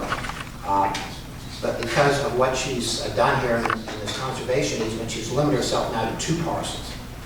You know, and there's what's shown here. The one parcel is 209 acres, the other is 118 acres. So essentially, she's given up more than what the county requested her to do. The way this document is drafted, and Ms. Brown and I agreed to the drafting language in it, there's no assurance she's even going to use this. She's allowed to have one house at one of these 3 locations. So if she builds one here, for example, where you gentlemen can see what I'm pointing to, if she builds one here, she can't even build one here on the restricted land that we own. And as Mike said, the whole reason for this was to prevent land being counted for density purposes in one lot and then moved to an adjoining lot and added to it to count for more density. So what essentially we did was we froze her development rights. But now she's put a greater restriction on herself than we put on her. So I don't believe there's any harm to the county or any prejudice to the county in signing this agreement. It just releases this one lot for possible building of a house. We still have our restriction on the rest of the land, as Mike said, though. She's put more of a restriction on it than we have. So, in summary, I don't have any, there's no legal opposition, no legal reason you shouldn't do it. I believe it follows in the spirit of what we intended to begin with, that is less development, not more development. So I believe the county, unless you gentlemen have some other reason not to do it, legally there's no reason that you shouldn't go ahead and sign the release. As I said, it's specific to one site only. So, and I've gone over the language with you. Do you have the original one for signature, Mike? I have it with me. We had, the reason I read it, because we were going back and forth with PDF versus Word, and the pagination got all mixed up. This is not the right one. You want to have your notary acknowledgement on the same page as your signature blanket. And unfortunately, when it's code to clean computer, sometimes the pagination gets all messed up and it splits up paragraphs that shouldn't have been. But the actual language we agreed to. I've got for you gentlemen a resolution. This is the original that Mike and I agreed to. And we also, I spoke to Mr. McCarthy about this to make sure that anything else missing. And he said he would sign as deputy county administrator because he was the one that sort of came up with this whole concept in this case. So the document that's prepared is for you to authorize Mr. McCarthy to sign as deputy county administrator to release this restriction as to this one lot, one place we're talking about. If you want to do that, I've prepared a resolution for you to sign, essentially adopting this modification or restriction and authorizing John to sign it on behalf of the county. And so if you have a mind to do this, then we need a motion, a second, and a roll call vote to accomplish this. And then I'll get the chairman to sign, get Mr. McCarthy to sign and then deliver it to the Salt Cells Council. Does doing this in any way affect the easement with Virginia Outdoors Foundation? They don't have to sign on this? Well, if they do, that'll be his issue, but I don't think they do because she's already restricted herself to, things went off the screen, to 2 lots. And there are restrictions on how many dwellings can be on the respective lots, how many square footage they can be, your normal conservation language. So this really, what we're doing is really allows them to do what they have in conservation easement as far as that being a building, potential building site.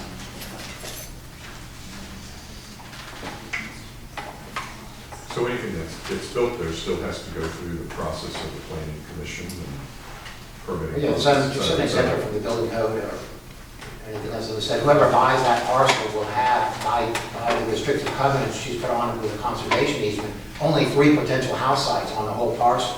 One of them is one we're talking about. Once they pick one of those sites, the other 2 are off the table. So they're only going to get one single-family dwelling at one of the 3 designated locations. This is designated to minimize the visual impact of the structure. As Mike said, below 700, I think, with 900-foot elevation line.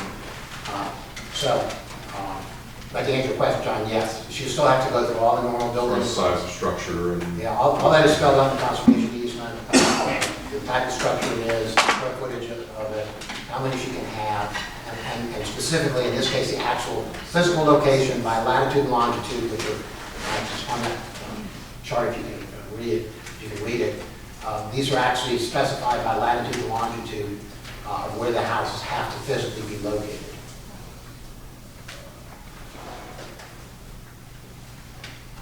Well, I'll make a motion to go ahead and approve this. Actually, I heard anybody. I'll second that. I actually think it's a great thing. I think putting your land in scenic easements is a positive action for the county.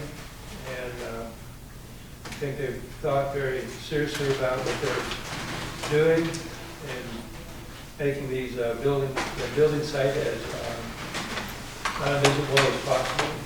So I'll second it. Motion and a second, and I agree with you guys, because it seems like to me we restrict the number of houses that we can put on this one. We're going from 4 down to 2. It's in the Hampton district, I certainly support it as well. Fine effort. Well, years ago it was way Mr. Chairman, those things were already done. We're not doing that right now. That's not what this is about. It's already been done. Right, it hasn't been done. I understand that. What's the problem? But what we're all talking about, that's what we're doing right now. It's already been done. They're just trying to move a lot from one spot to the other, or at least a building site division. Still changes the density.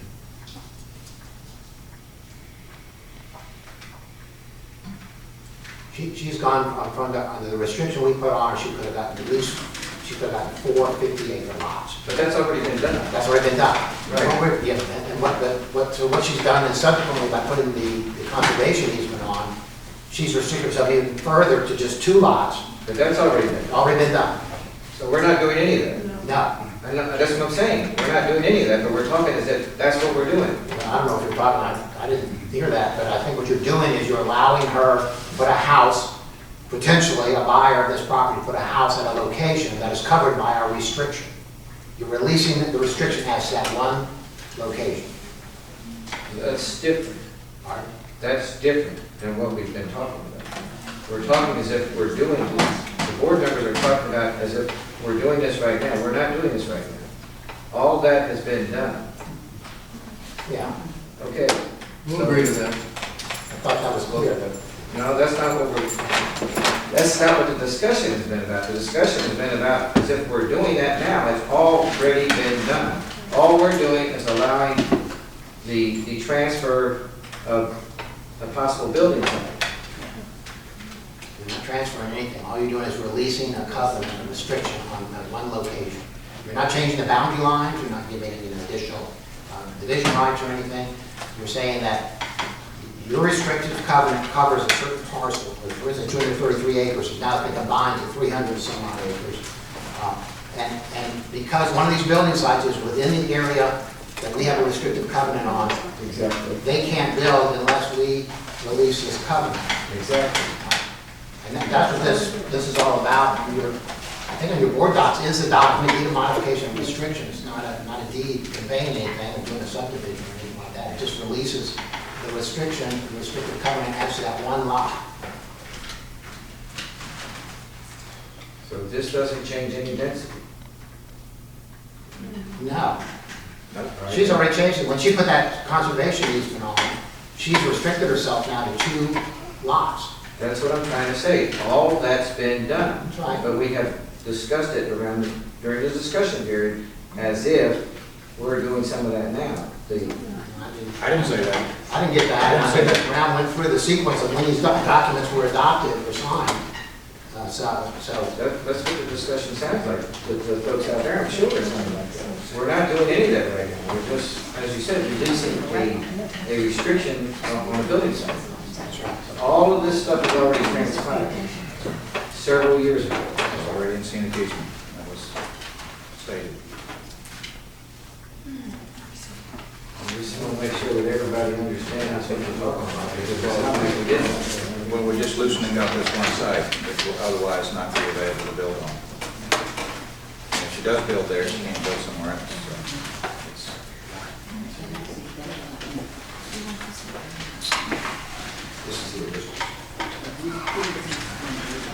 So We have a motion and a second. Do we need any more discussion? This is a roll call vote. Mr. Parrish. Aye. Mr. Bennett. Aye. Mr. Lozinski. Aye. Mr. Frazier. Aye. And I also.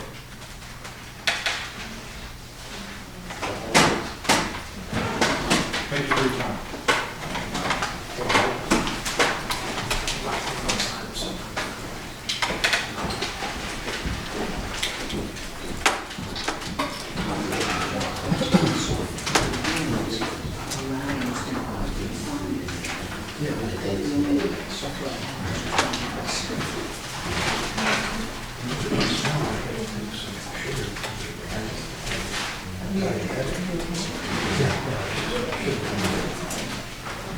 Okay, salary for the registrar.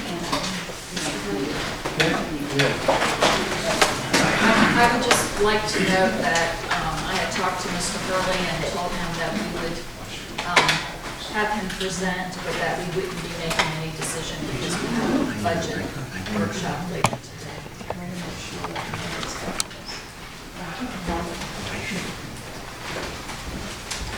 Okay, for the record, my name is Shirley Smith. I'm the secretary of the Rappahannock County Electrical Board. With me today, Denise Chandler, who is chairperson of the board, and Alma Viator, who is vice chairperson of the board. We're here to discuss compensation for the county registrar. By way of background, the board knows this, but for the audience, the registrar has primary responsibility for administering the entire election process for the county. The electoral board appoints the registrar and supervises it. Voting is a serious and complex business. The registrar and the electoral board are governed by over 400 pages of Virginia election law. The specific reason we're here is that there's been a significant recent change in the law, a game changer. As of July 1st, all registrars in the state of Virginia will now be full-time. And that includes the Rappahannock County Registrar. Now, the reason for making this change, according to the State Board of Elections, was that the duties of the registrar have significantly increased and become more complex over the recent years. And the second reason is that voters in small counties like ours were not being fairly and adequately served. They had a registrar only open for 3 days a week. Everybody else has them 5 days a week. That's not fair. It's discriminatory. And I think the Board of Elections is worried about lawsuits, frankly. But in any event, the state has now spoken. The point is moved. This is a full-time job. But let me ask, there was some question about that. We reported that the law had changed, and we got the request that somehow we had to prove it. While that's not consistent with my idea of professional courtesy, nevertheless, we did go ahead and prove it. We sent a letter to all of you, where we had the vice chair of the State Board of Elections send a letter confirming what we had told the board, that the law had in fact changed. So I want to make sure everybody in agreement with that. The law has changed, right? Right. Okay. Now, since the registrar is now a full-time position, we have to come up with a fair salary package to reflect the full-time status. But before we get into the proposal, there's something important that we have to say. We want to take all the personalities out of this equation. We need to decide an appropriate level of compensation for the position, no matter who's in it. We need to approach this professionally and with the best interests of the county in mind. I don't want to say any more about that at this point. Now, we have two important points to make. The registrar was not involved in this proposal in any way. This was the work of the board. We felt it was our responsibility to get the registrar compensated appropriately. We know that she's been obsessed over time with this. It's the same obsession which drives her to do such an outstanding job as a registrar. So we thought, take the personality out of it. Talk about the position. We now have a full-time position. We've got to figure out what to pay. Second point is, and this is mentioned in our letter, and I'll read it for the audience. Because it's our legal responsibility to hire, train, supervise, evaluate, and if necessary, discipline and fire the registrar, we feel strongly that this proposal that we're going to make represents, in our reasoned judgment, and I repeat that, our reasoned judgment, we're the experts on this. In our reasoned judgment, the minimum salary that we must offer and attract, the proposal represents the minimum salary that we must offer to attract and retain any qualified candidate for this position, particularly if a vacancy should occur. And that's not beyond the realm of possibility. In a presidential election year, that would be a disaster. So retention is a very, very strong part of this. Now, we have not discussed this proposal of the amount with the registrar. I understand maybe the letter has been published and maybe she sees it, but we didn't discuss it with her. But I think we're fairly confident that if you accept the proposal that we're making, I believe the registrar will accept it. And one of the things we will have here is peace. Peace in our time. This has been a contentious issue. Now, getting back to full-time position, it's important to note that this is not a new position. It's been operating under an agreed compensation package in effect for the past 4 years. The only change is an increase in work hours. Our proposal is extremely simple. I must say, we went through all sorts of permutations of ways that we could come up with a fair way of compensating the registrar.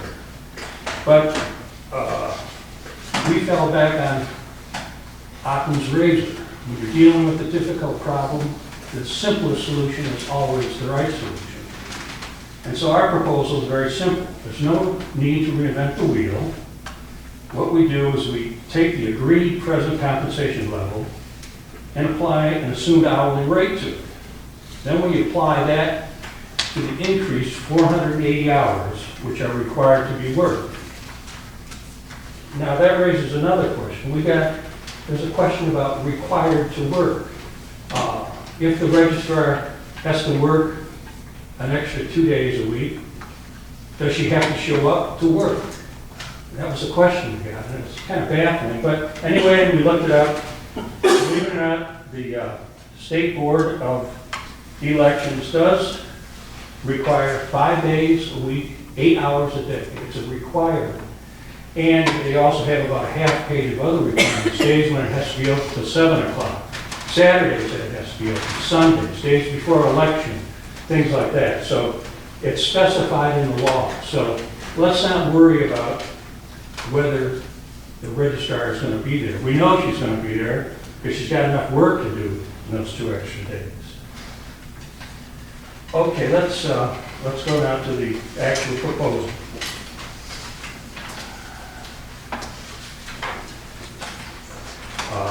You all got a copy of this. I think we mailed it out to you.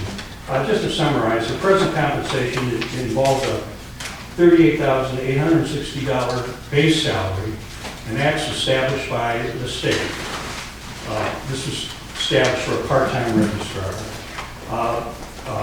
The Board of Supervisors pays her an $8,000 supplement, which I call a retention and cost of living supplement. Why else would you do it? To retain her and to pay for the increased cost of living here in Rappahannock County. So $46,860 is the total package of compensation. If you look over to the right, the state reimburses 68% of the base.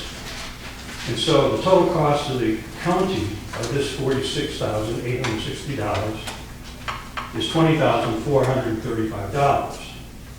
So then we construct the hourly rate. We took the part-time hours, and this is 1,600 hours. A part-time registrar is required to work 1,600 hours minimum. And that came out to something over $29 an hour. And whether you use the $8,000 supplement or the $9,000 bone that you threw to her in one of the most recent meetings, it comes out to a fraction over $29. So what we're proposing is to take the present compensation, $46,860, you add the mandated 480 hours, we're saying $27 an hour. We've given it a haircut.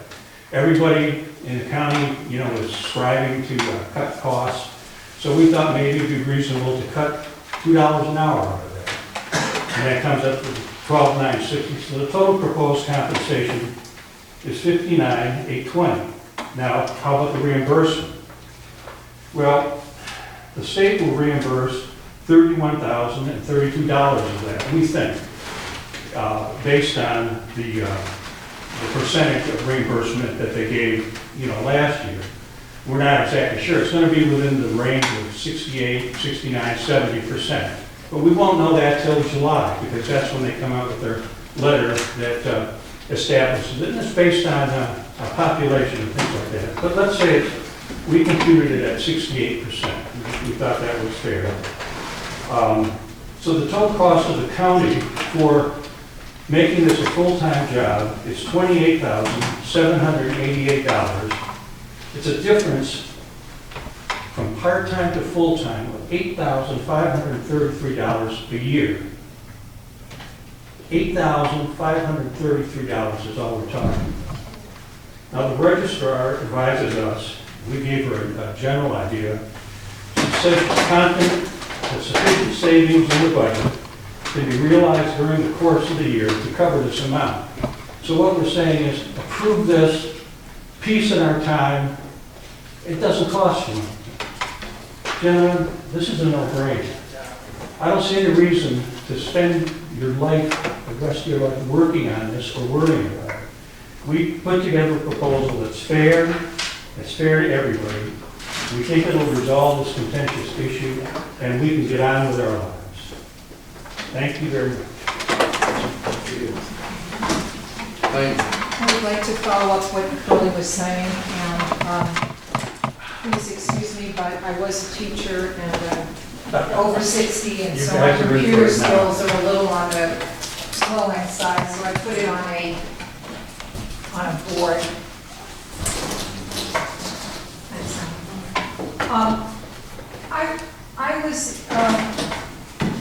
I've spoken to quite a few of the board of supervisors and members of the board of supervisors, and this is a document that I was handed that you have been working off of, and I'd like to just hand it back to you if you each take one. I know you all have it, you may not have it with you. And basically, if you don't mind, I'm going to come over here because it's a little easier. If you turn to the very last page, Rappahannock has always been based on population, okay, put together with these counties: Surrey, Bath, King and Queen County, Richmond County, and then Rappahannock. And for the past 20 years, we've been told that Rappahannock has actually been overpaying or doesn't need to pay any more than any of these other counties. Listening to Deputy Sean Walters, I was absolutely concurring with everything that he was saying. Because if you take, now this is salary, and I did this because this is what it is listed at on your paperwork. But this is actually not the salary, this is the base. We have no way of knowing, unless we call each and every individual office to find out what do they pay as a supplement. So these are the bases, all right, for each of their registrars. Our registrar is at $38,098, as Burley had said. Our supplement has been $8,404. I went online. I just, sat down one night, went online. And I looked each one of these counties up to see what is the cost of living versus the cost of living in Rappahannock. Same thing Deputy Walter said. I can't buy a house here. I want to live here. I can't buy a house here. Well, to my amazement, if you look at Surrey County, Surrey was, again, similar in size, similar in population. Based on the whole United States, it was at 100% of what is considered baseline, all right? So if you live in Surrey, there are going to be people above you, there are going to be people below you. If you live in Bath County, you actually are living there, and it's only costing you 93.4% to live in Bath County versus the 100%. You go to King and Queen, the cost of living, and what makes up the cost of living? Housing, food, transportation. We don't have very much transportation other than cars, but transportation, health care. In King and Queen County, it was 101.7.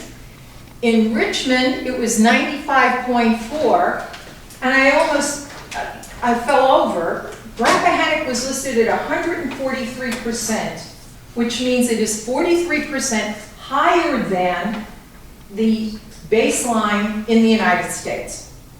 I didn't make up these numbers, right off the internet. Be glad to share them with you. Are they statewide or nationwide? Statewide? It was Nationwide?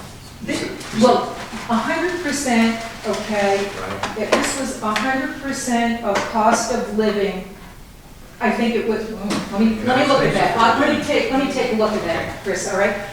But what I did was, I then took the cost of living and their base salary. So if Surrey's base salary was $36,982, I then times it times 43%. Now, how did I get to that? Well, if we're 143% and Surrey is 100%, that means it costs us 43% more to live in Rappahannock than it does in Surrey. So their base salary, if we were going to pay somebody in Rappahannock, would really have been $51,844. I went through each one of these, all right? And the bases were actually from $37,900, 50% higher if you lived in Rappahannock, so it came down to $56,000. And then I took an average. because obviously these were just a few of the counties, the average came out to $54,139. Well, if we take a look at the documentation you've been working off for 20 years, basically what this says is the salary that Rappahannock has been working off of is $46,503. And again, this is not the salary, this is the base plus the supplement, and that equals the salary. So our base is $38,000. If you averaged it in to a COLA, it really should have been $54,000. Again, we're not asking for the moon. Hurley laid out a very simple computation. But what we're trying to say to you is for the last 20 years, whatever registrar has been in that office has been saying, I can't live here, I'm not being paid fairly, and that is why you also decided to give an additional supplement, retention and cost of living. But if you actually sit down and work it out like this, it's very obvious why we've been having this discussion year after year after year, but nothing had been done because it really wasn't laid out like this. So, thank you so much. I'm sorry we were at the tail end. I felt like we were being swept under the carpet, but I guess we weren't. And I really hope that the Board of Supervisors sees fit to accept the proposal as put forth by the Board of Elections. Again, we are doing this not for this registrar. We are doing this for the position. Please, that is really very, very important to understand. And thank you for your time. I have one question for Yeah. either one of you all. You mentioned that sometime around July 1 or shortly thereafter, the state of Virginia is going to announce what they're going to pay for this position? Yes, they send a letter out each of July 16, and it's based on population, so it's a very complex, but they will tell you. So at that point, we will know what they're going to contribute. Right, and I'm telling you, it's going to be within that range, because, and the reason I know that is because in the law, the Appropriations Act that they just passed, they put enough money in there to reflect this uplift to everybody to full time. So there's money there. And there was nothing in there at all about cutting the reimbursement rate. So you'll get a letter, you get a form you have to fill out, and that'll provide the reimbursement. So I think our numbers are extremely close to what it's going to be. Right. You should be an accountant, right? No. How about a lawyer? Okay. There is a difference.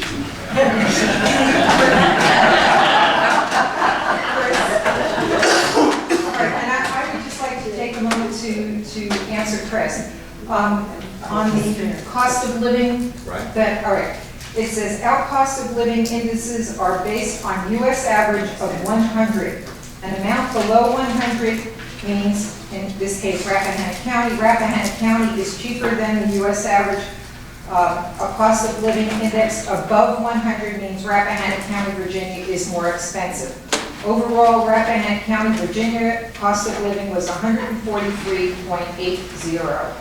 And if you can buy a house in Bath County, Surrey County, King, Queen County, Richmond County, they were all around $110,000 to $160,000. That was an average cost. In Rappahannock, it was $410,000. And the registrar is required to live here by law. So. And that is, we must appoint a registrar from a qualified pool of voters within our county. Section 24.2-2010. Thank you. Oh my gosh. I could have been away, right? So I have a follow-up question. Mr. Smith, you mentioned that $8,400 or $8,300 was already in the budget, that there wouldn't be any budgeting. No, what I'm saying is not quite that way. I'm saying that, well, I'm not. You can still find that $8,300? Is that? The registrar is telling us that she can find that $8,300 and that she's confident. that she can. Now, here's a presidential election year, so the costs are going to be up, no question about it, ballots and all that stuff. But she's got enough control over it where she thinks she can squeeze that out. And I think that's an important point. Each year, the registrar gives money back. And, because she's frugal, and we supervisors are going to be frugal. So I think that's a fairly confident statement on her part that we can cover this cost. And then if there is a salary increase to the tune of $8,300 in base salary, is there also a FICA and a VRS impact as well? So do we know if, so it's more than $8,300? Do we know how much more that would be? No, I'd be glad to calculate that, double check. Could I just make one comment on those papers that I just handed back? And this is where I was kind of a little bit surprised. In the paperwork, the Rappahannock County was looked at as to the amount spent per voter in the county. And while we were looked at according to the smaller counties with like population, when the accounting was done on your paperwork, it showed that, let's say, mandated budget's 200 and some odd thousand. We were compared to all of the largest or larger areas with largest populations. So in other words, if you take $200,000 as a budget and you divide it by 68,000 people, of course, our cost is going to come out so much higher. And I would urge you to please go back and take a look at page 2 of the paperwork I gave you back, because you will notice that Rappahannock County is said to be paying, let's say, $28 per voter versus some of the other places which are $6 or $8 per voter. But what happened to all of the smaller counties? We're being compared to, it's not even apples to apples, it's apples to Volkswagens or kumquats. I mean, there's just no reason that was set up in that manner. And, you can spew numbers to make them look any way you want to. Again, what we would like you to do is just look at this realistically and say, we have somebody that now has to do a full-time job, it's being mandated by the state, and please do fairly by the Director of Elections. Thank you. I have a comment too on FICA and stuff. While I think that lawyers are entitled to all the money they can get, I think his raise also involves the things you talked about. So everybody's does. Everybody does, yeah. So I think it's customary. I think it's customary to assume that and just give. We weren't trying to. I guess if it was a bonus or something, it wouldn't. But that's not what we're talking about here. Yeah. Well, no, it's not a bonus. Right. It's a salary increase. Yeah. And every benefit that goes with that, which is probably as it should be if it's a salary increase, absolutely. And I'd like to mention one other thing. Going through trying to figure out which one worked, I've got to tell you that we came up with some computations that seemed on the face to make sense, and they came up with a number that was too high. They were totally made sense, but it was too high. We also looked at numbers, applied things, and they came up with numbers too low. One of the numbers we came up with, we thought we were onto something, we came up with it, and it said that the extra 480 hours, she'd be getting $15 an hour, which is $2 less than a assistant. So keep that in mind. I think, obviously we'd like to just take a vote, accept ours, and, we can all go home and be happy. But if you're going to discuss it, keep in mind that it's got to come somewhere around that $27 figure, or it's not going to be saleable. And that leaves us in a position where 3 members of this board would like to probably take a walk if we had to go and hire another registrar in a presidential election year. Not a threat, obviously, but it's a serious consideration. We're asking you to do what's right. Thank you. Did you all look at Highland County on any of this? this Highland County? That was given That's to your me. stuff. That's your own. That's your documentation that Debbie gave me. Debbie Kaiser was Okay. kind enough to provide that to me. Okay, great. Okay, so the answer is no. We just got this morning.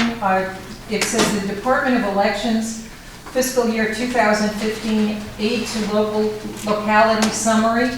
For the fiscal year 2015, reimbursement for general registrar salaries was over $4,697,054.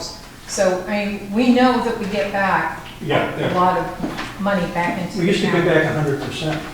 Up to 2008, we got back 100% of the salary portion of the compensation. And they cut that back, but now it's, in 2014, it was 71%. Last year, best we could tell, it was 69, 68, something like that. And we think it's going to be within that same range. Thank you very much. Thank you. Okay, let's go on with the Washington Volunteer Fire Department.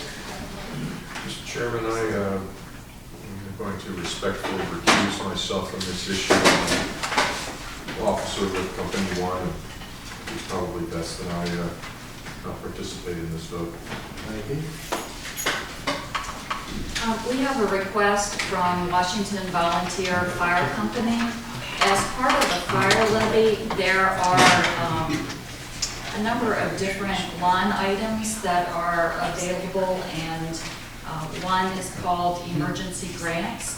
And within that line item, there is $45,000 that has been set aside for any of the fire companies to come forward and ask for emergency items. And Washington has submitted a bill which totals $6,472.81, and they are asking for that to be paid from the fire levy. And it is my understanding from Mr. Atkins that this has been approved through the Fire and Rescue Association. Correct, Mr. Good, Mr. Chairman.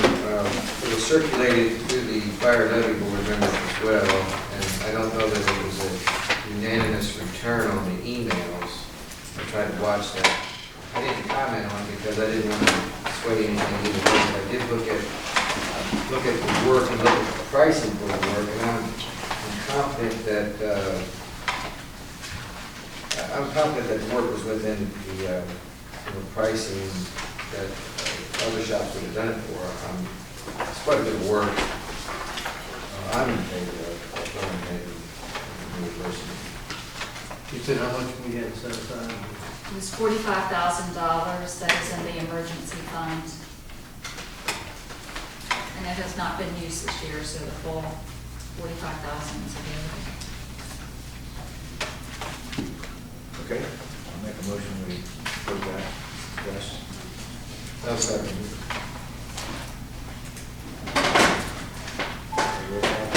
Is that a roll call, or is that Luke? Is it when in doubt? When in doubt. Mr. Fraser? Aye. Mr. Bennett? Aye. Mr. Parrish? Aye. And I also. The next item on the agenda is additional claims for Amosville Volunteer Fire Department for Culpeper billing. I know that Mr. Frazier and Amosville do not support the return of the funds for those services performed outside the county. The board did vote to return the monies. Mr. Luke and I documented a letter to Mars, which is a new company, to address what Mr. Chamberlain brought up. I agree, we need to account 100% for that. We have sent them our request in writing, legally requiring them to return any monies for which they are not able to return back to the county, and also to document the dollars that are spent between the time that we got the report with Fidelis and the time that Mars has taken over, bought Fidelis, and has begun to process these. There are several additional claims that have come in, and they're saying that amount is $1,258.22, and we cannot appropriate the additional dollars without the approval of the board. Not appropriate. We can't, even though even though the claims have come in, and you approved it, we can't disperse the funds until you approve the amount of money to be returned back. Because the other money we separately approved. Right, it was Returned, right. 38,000. In the meantime, this is coming through. Right, so, right, it was 38,103.35. So the money has not been sent back to Mars. Yes, the money's been sent back to Mars, but these are additional claims that have come in since Okay, Fidelis so- did the report. I just want to make sure that even I understand this. So Mars hasn't confirmed that they sent the money back. They have started the process, they have not finished. They did not understand when they bought Fidelis that this was an issue. That was not given to them. So they have had to review this from scratch. So it's taken them a while to be brought up to date. Gentlemen, the fact that this is already something that's ongoing, and again, I did meet with 2 members of the Culpeper Board of Supervisors, and they meant this to be something good for a rescue company in our county. And I'm sure that that could have been expanded to any rescue squad in our county that run over the Culpeper. The memorandum of understanding is right now with Amesville. This board, to my knowledge, has never contacted Culpeper to see what they would like us to do with this money that the citizens insurance companies paid. They meant this to go to Amesville. And I don't think it is out of line for this board to simply send a letter over there asking. Everything we did was unilateral. We said our ordinance didn't allow it, therefore we're sending the money back. And it was one of our employees and our contractor that billed this money that Amesville would have eventually billed with their money. It's kind of like, who got to it first? That's what happened. And instead of us returning it so that Amesville could get it, we sent it back to the insurance company so that Amesville can't get it. And again, Culpeper meant it to go to them to help support a company that's in our county. And all we've done is because we didn't make one extra step in contacting the Board of Supervisors in Culpeper, it became a punitive measure against our county. And I'd like to make... Again, I don't know where Mars is though, because I think they've started paying it back. We've sent the $38,000 back, and they're supposedly starting the process of returning the money, so we may not be able to get that. Right, But this is like throwing more good money after bad. Why do we keep doing something that doesn't make any sense? It doesn't make sense to the Culpeper Board. I tried to explain it the best I could, and I kid you not, I am not exaggerating. The chairperson said that was stupid. And that's what our neighboring county thinks of this board right now and the action that we took to do something that they meant for the good of one of our rescue companies. That's what, this is one of those things where if you're not completely confused, then you don't understand this.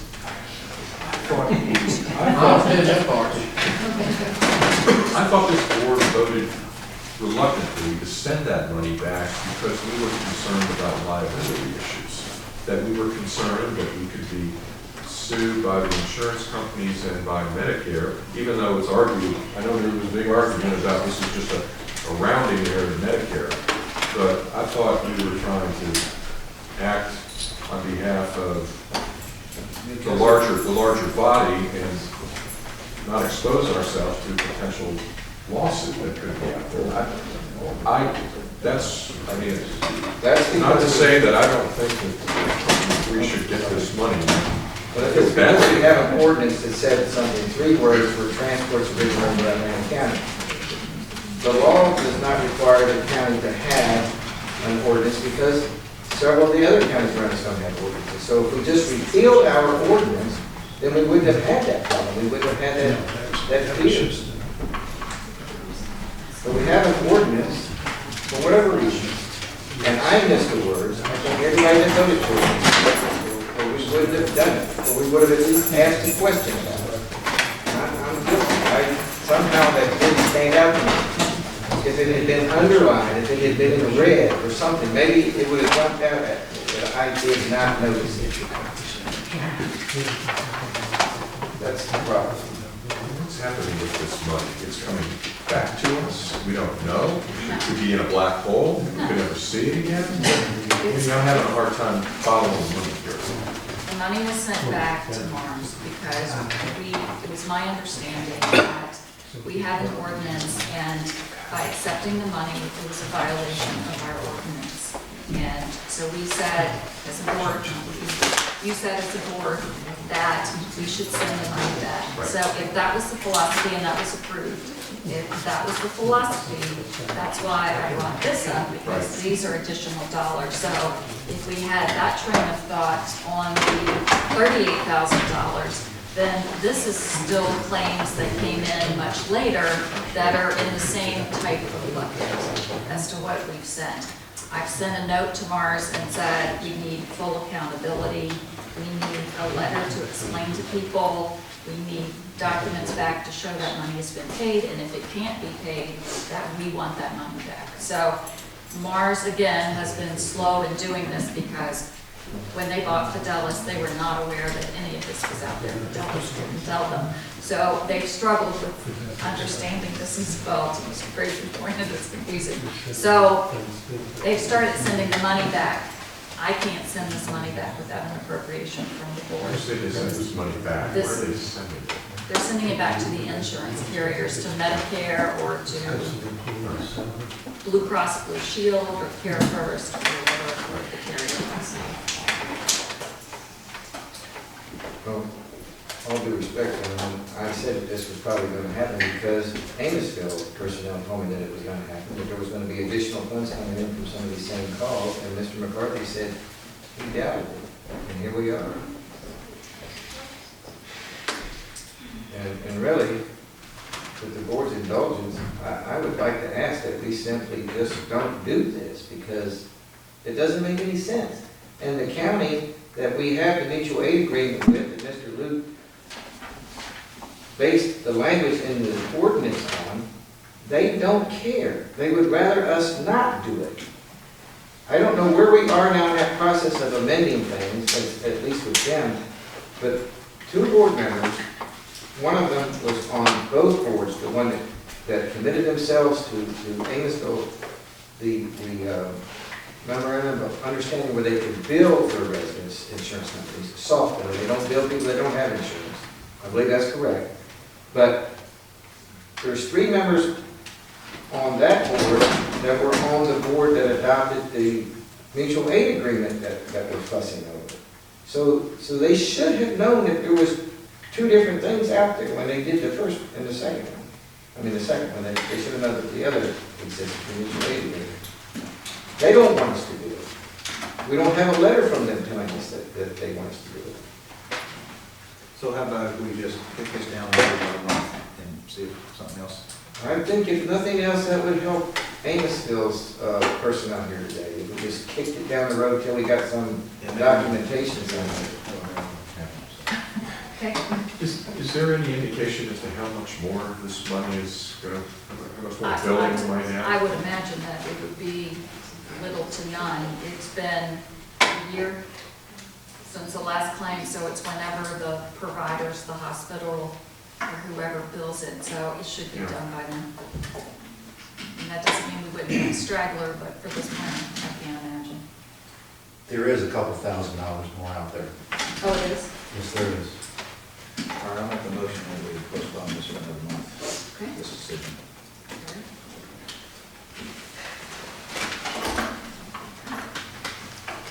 Second. Motion and second.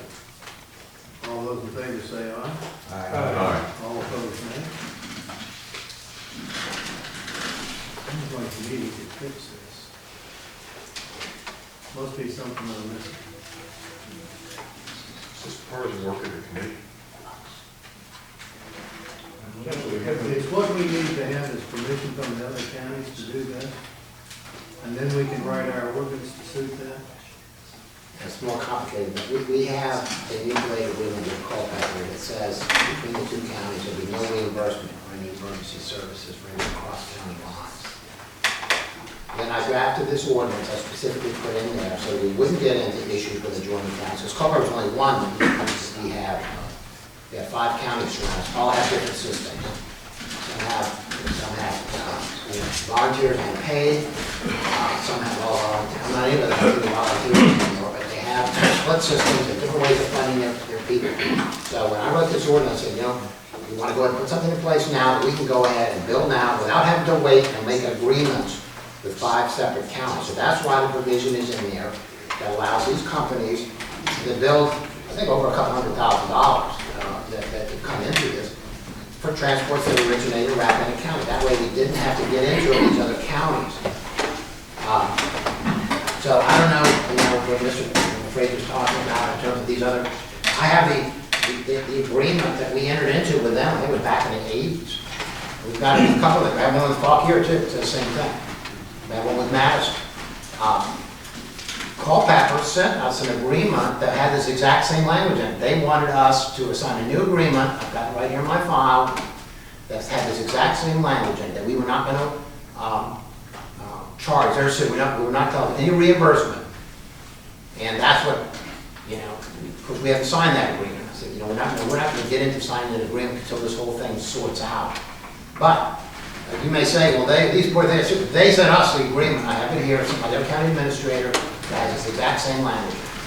And it's standard. Most counties have the same language. You don't, this cross county rendering of services is without reimbursement. Now, those were all done before you got into ambulance cost recovery. Now, ambulance cost recovery is throwing a monkey wrench in all this because you have companies competing for these transports, because transports were $500 to $1,000. They would take with somebody in an ambulance and tow them to the hospital. So now everybody all of a sudden is focused in on, well, who's going to get that money? Who's going to do that transport? So therefore, you have where in the past you didn't have this money problem.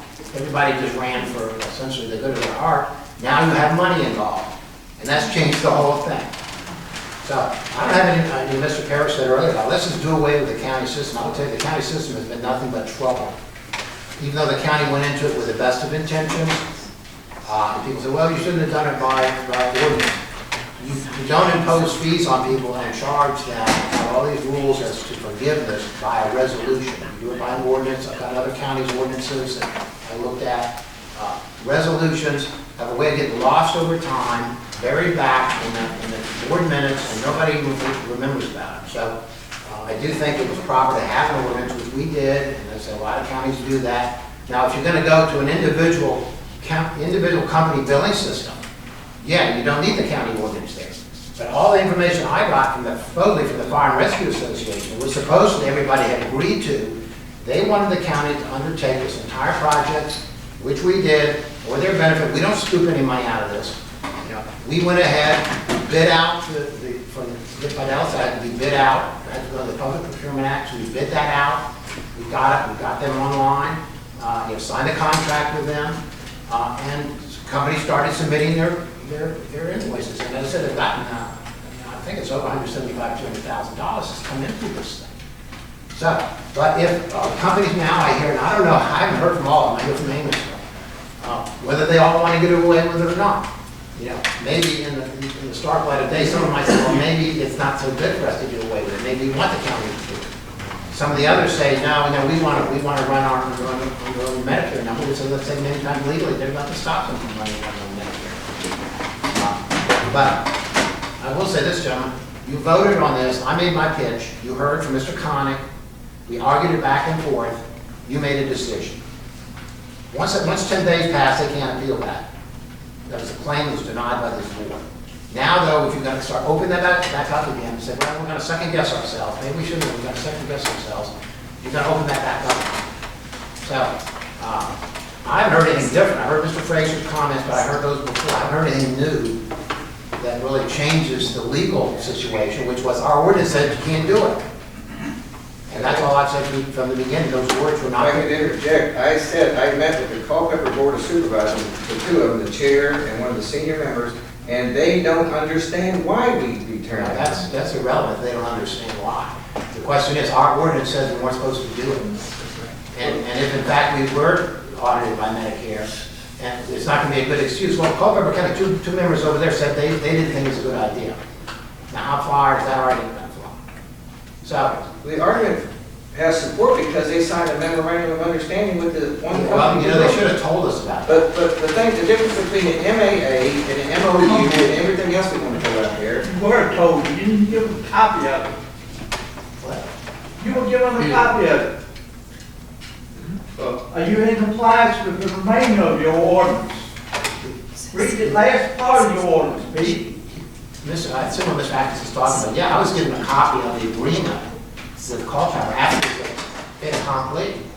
I mean, nobody called back and said, we're thinking about doing this. Is this going to create a problem for you?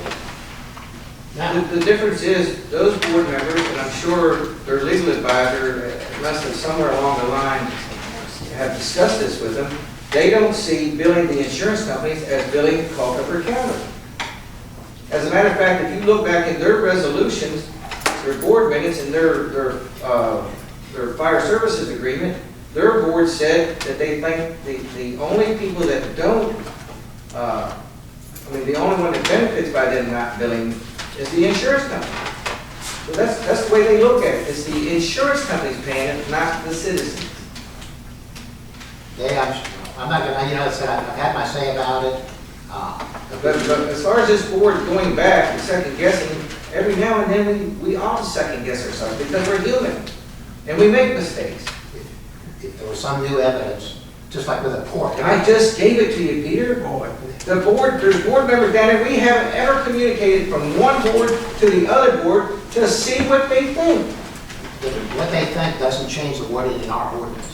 Well, then we need to change the wording in the ordinance, or just do away with it. That was on the agenda for tonight, it took it off. No, that ordinance, again, if we had adopted that, and Chester Gap has to start billing their Warren County calls, they would have been in violation because there's no mutual aid agreement. Why do we want to constantly beat up on the volunteers because they're billing somebody? Not being up on them, it's up to the companies, as I've said before, if Amosville had gotten their Medicare number and billed under their number, or under Culpeper's number, if Culpeper has one, we wouldn't be having this problem. And Chester Gap has done all right because they've been billing under Warren County's Medicare number. Not under, they don't have, as far as I know, they don't have one, they can get one if they want. Amosville got your number, and you still want to go after them. I want to go after them. So the language in that document, the reason that we started this committee to work on this fire services agreement is because that fire services agreement would have penalized anybody that did exactly what they did. And they told us back in August that they were going to do that. And you said you didn't have a dog in the fight, and now, 8 months later, we do have one. That agreement speaks to all the counties, it doesn't just speak to Amosville. All the counties are treated the same under that agreement. And it doesn't have anything to do with this cost recovery. Right, it penalizes anybody that goes and bills in violation of that mutual aid agreement. Yes, it did. The fire services agreement? That's what you know. Well, you have to show me where it says that they're penalized by billing. It doesn't say penalized, it says that if they do that in violation of one of our agreements, then they could lose their fire levy funds and lose their sovereign immunity. Yeah, well, if they violate. If that's not penalizing, then I don't know what that is. Isn't this the purpose of the committee, is to work this language with this agreement? I mean, we're trying to negotiate this agreement here. We have this body has been already set up to try to. But for some reason, everybody's not on the same page. We don't seem to understand the words that we were reading. Well, I have a question for Mr. Luke. If we went ahead and made a resolution to extract the county out of the billing process and let each of the counties, each of the companies do their own billing, it would be out of our hands, even maybe this appropriation we're talking about here, and let them handle it. I mean, could we not do that? Well, you can, you have an ordinance. To do away with that, you would have to repeal it. You have to go through the process of advertising that we're going to repeal that particular ordinance. That leaves all the companies that are devices of what they want to do. But the money was collected, unfortunately, under our ordinance. Okay. So I don't think that by repealing that ordinance, it doesn't go retroactively back to a year and a half ago and change it. Well, I think we need pretty much, maybe we ought to go on and come back to this another time. What's next? Anybody object to that?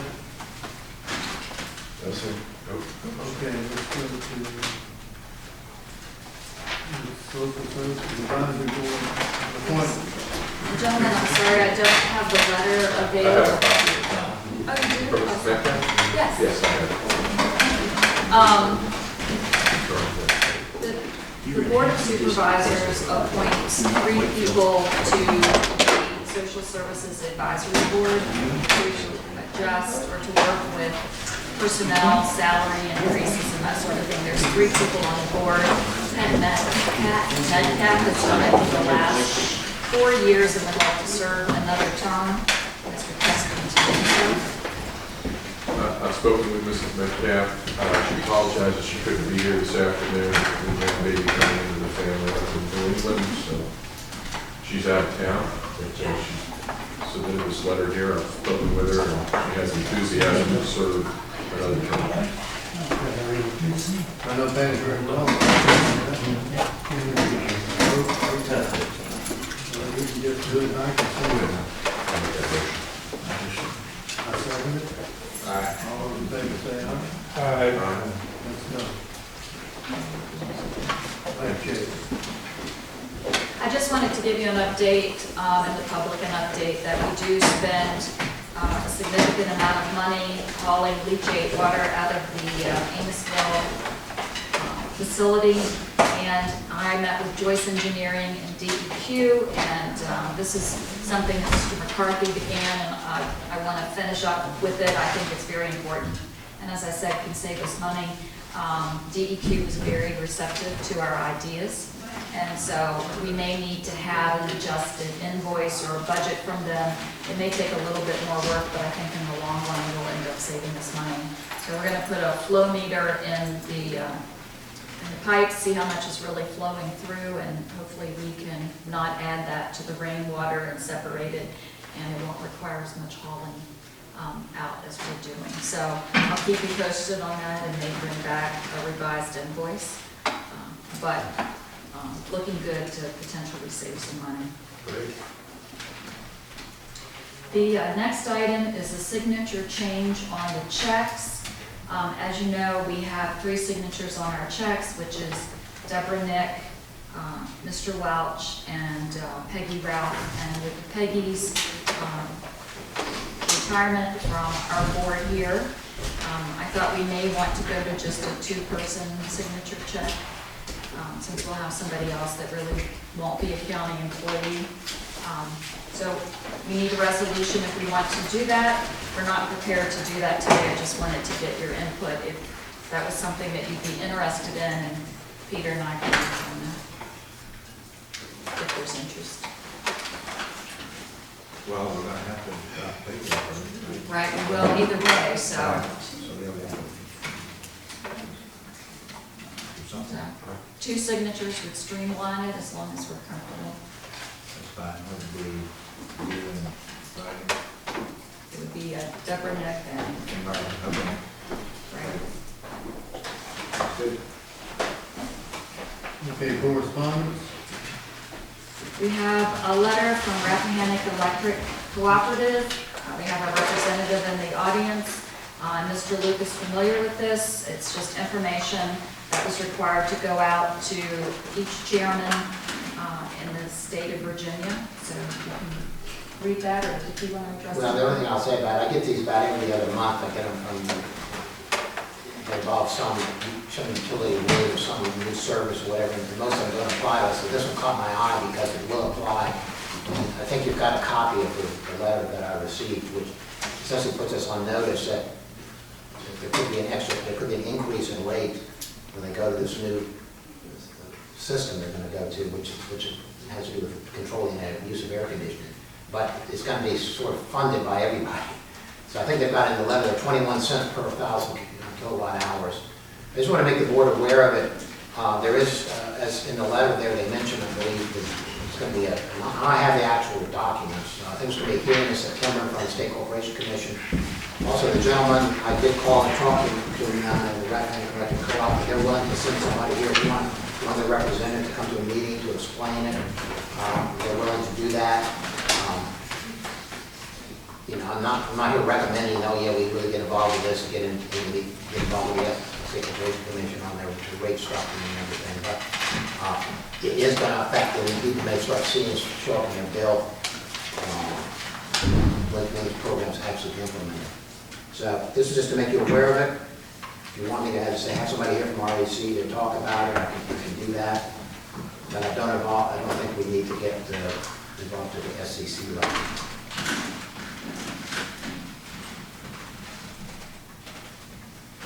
Okay. Under information, we have our April building permit report and our VDOT monthly report. A reminder that May 3rd is Give Local Piedmont Day, and we encourage everyone to make their contributions. Reminder that May 23rd at 7 p.m. is the Board of Supervisors public hearing for the closing of the county budget.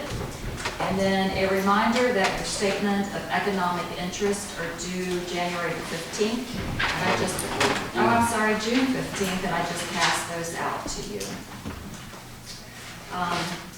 We have a 10-minute recess, and we'll go back into work on the county budget. But we do have a public hearing tonight on the VDOT secondary 6-road plan and on the adaptive use of an existing structure for FT Valley Store, and the ambulance service charge amendment has been canceled for tonight. 7 o'clock. It's here. Recess. The chair.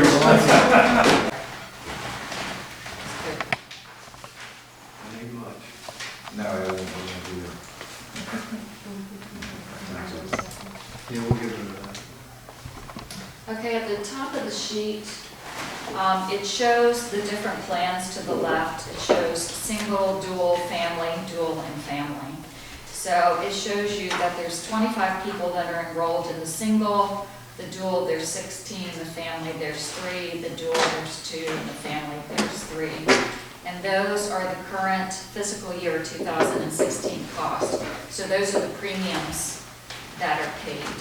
They are going up from $670 to $735, from $1240 to $1360, from $1809 to $1985, $1132 to $1236, and $1652 to $1804. So this is a straight impact of 9.6% to the employee. So you can see that the monthly difference for those people that have picked the dual family plan is $55 a month out of their pocket, or $660 a year. And then the biggest impact would be the next line, which is $111 per month, or $1332 per year. So that would tell you how much that's impacting the employee. So when I put it in the budget, I put in the in-cost to the county, and I let the employee assume the 9.6%. And I didn't feel that I was clear about that. So that's why I wanted to come back and revisit this to make sure that we all knew what the employee cost and the county cost was, and make sure that we had a consensus on the board. So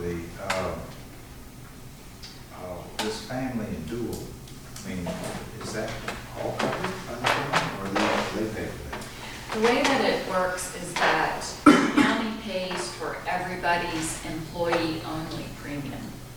So the county decided a couple of years ago, I don't know the year, but they decided that not only are we going to pay the county employee-only portion, but we're going to pay $200 a month to help everybody that has employee plus one or employee plus family coverage.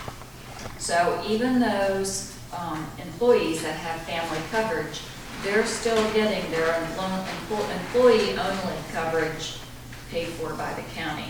So what they're doing is paying the difference. Between $200 and what it actually costs. Right.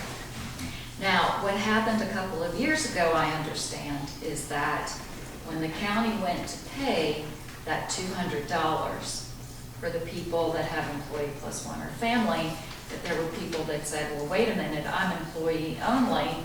Why are you doing something for them and you're not doing something for me? So there was a program that was put in And I don't know all the particulars, but you have to be here 15 years, and you get $200 a month that goes toward retiree health care or health care costs. So they get the $200 even though they don't have a family or an extra. Right, and that is not included in here because that's a separate program. They have to do it on 15 years. Right. And then they ought to get it as a part of their retirement insurance. Right. So with this, you can see what the cost is to the county. To pick up the employee piece would cost you $19,164. But I think you need to be cognizant of the fact that by doing that, you are giving the employee plus one and the employee plus family a benefit that is not going to be recognized by the employee-only people. But to get back to that argument that we had then,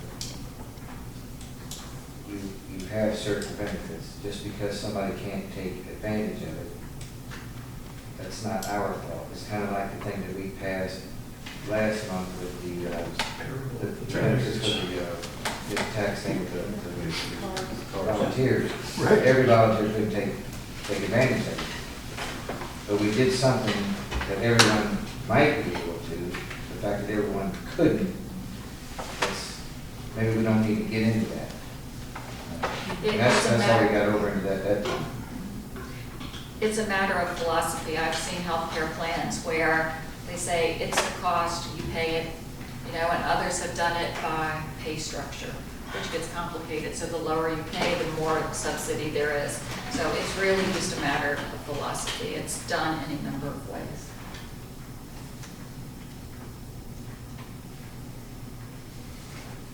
But we put out open enrollment materials, and the open enrollment materials showed the increased cost to the employees, and they were concerned, as you heard from the deputy today, because it is so expensive for some of those people that are making $35,000 a year with a full-time salary. It ends up being a significant number of pay.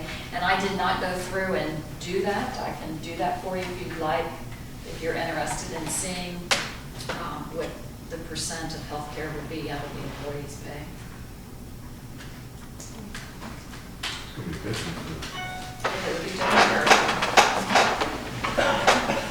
So what we're still only doing is paying $200 for anybody that has a family or extra person.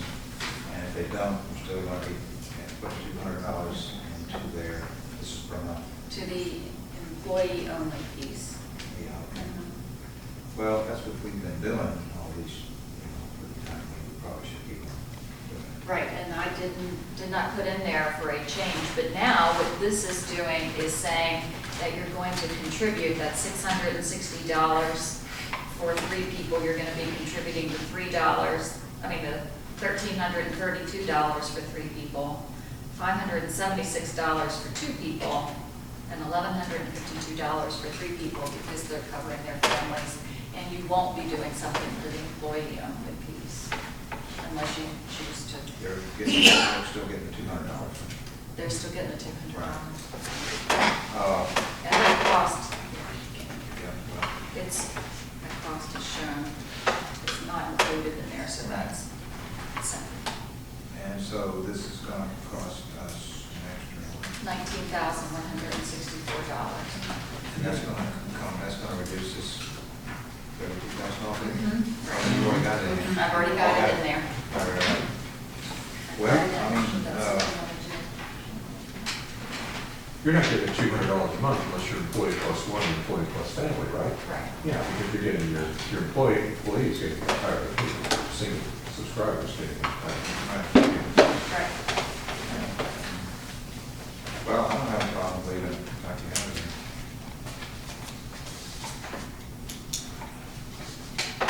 So, this was, what, larger families, deputies.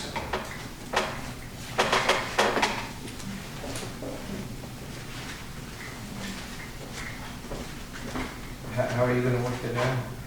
Just pay the difference, that's what you're proposing, just pay the difference between the plans? That you would Per employee. The 19,000 would pay the difference with the 9.6% increase. So it would make the employees whole. It would be the county picking up. We absorb the entire increase. Pardon? I'm saying we absorb the entire increase For the 9.6% that the employee. plus one, and the employee plus family. I mean, you're also picking up the increase for the employee only. Because they're not paying anything, so. Right. So you're also picking that up for them, but everybody's getting that, no matter what they elected. I'll be glad to work on some other scenarios if you'd like to see those as well. What would they consist of then? We could look at the amount of pay.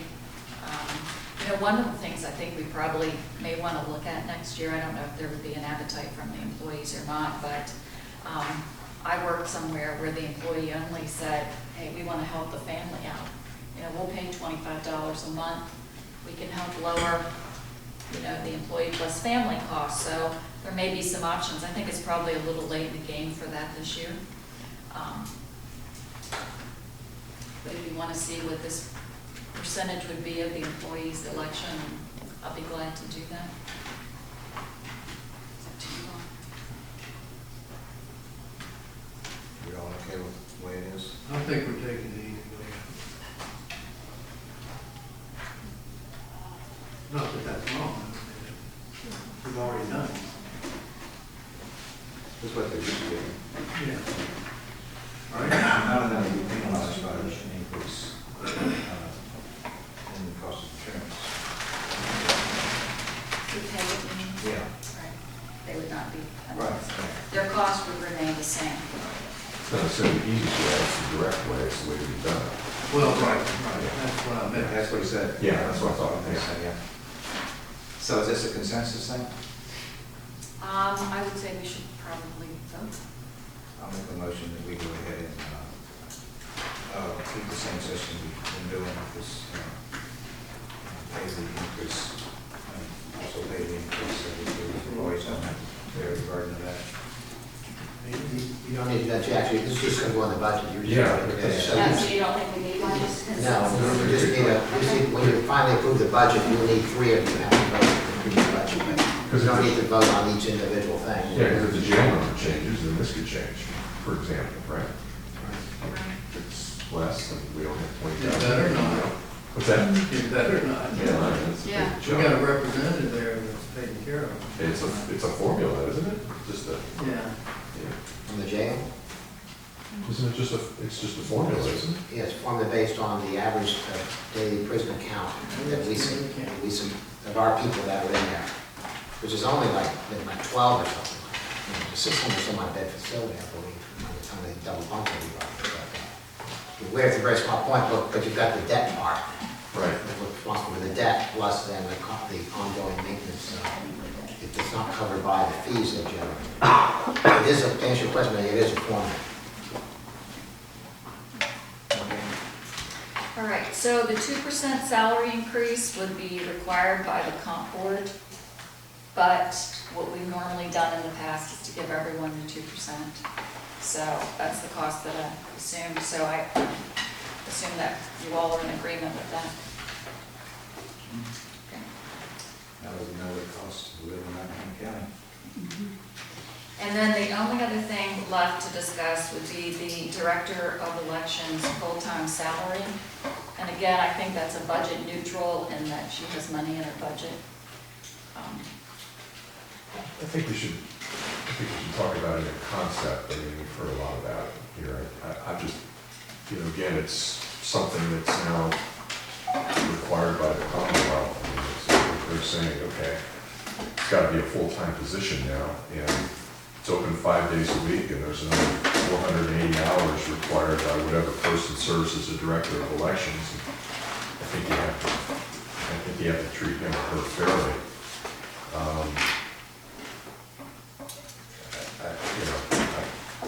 I'll just say I'm fine in concept with what's been recommended here. It's seems like a decent compromise. I realize it could be, you know, if it isn't in the budget, it could represent, you know, thousands of an additional expense, but on the other hand, it's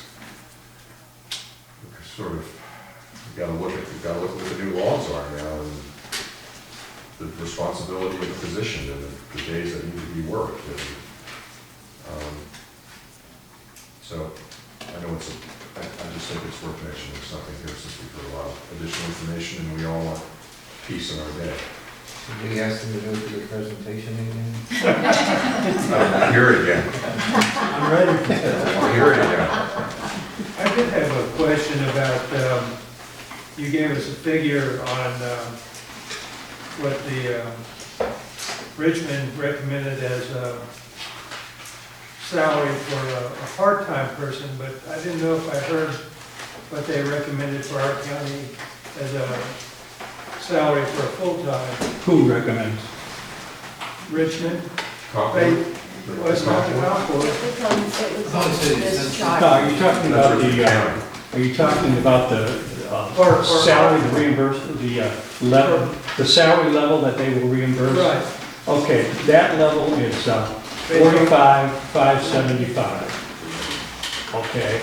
That's 45,575. 45,575, and we took 68% of that number to arrive at what we said the state reimbursement would be. Now, let me caution you, take that number and add supplement of $9,000 to it, you come up with the $15 an hour figure, which is totally unacceptable. Another way of doing it would be to say, okay, right now you're paying an $8,000 supplement, or $9,000, whatever it is, which is a 23% uplift over the base salary. If you took the 45,575 and added that amount to it, you come out to $64,000. So that's what I was saying. One way you get way too low, one way you get way too high. And you got to keep that in mind. But the number is that the base salary for the lowest level of full-time registrars is 45,575. That's based on population? Yeah, it's 0 to 25,000 rather than, so you don't have the smaller county like we had. But, yeah, so we looked at that, and that's how we came up with our computation. That didn't seem to work, you know, except to provide you with a reimbursement, about $31,000 or something. And that's how, you know, no matter what, that's how you get down to the $8,000 number.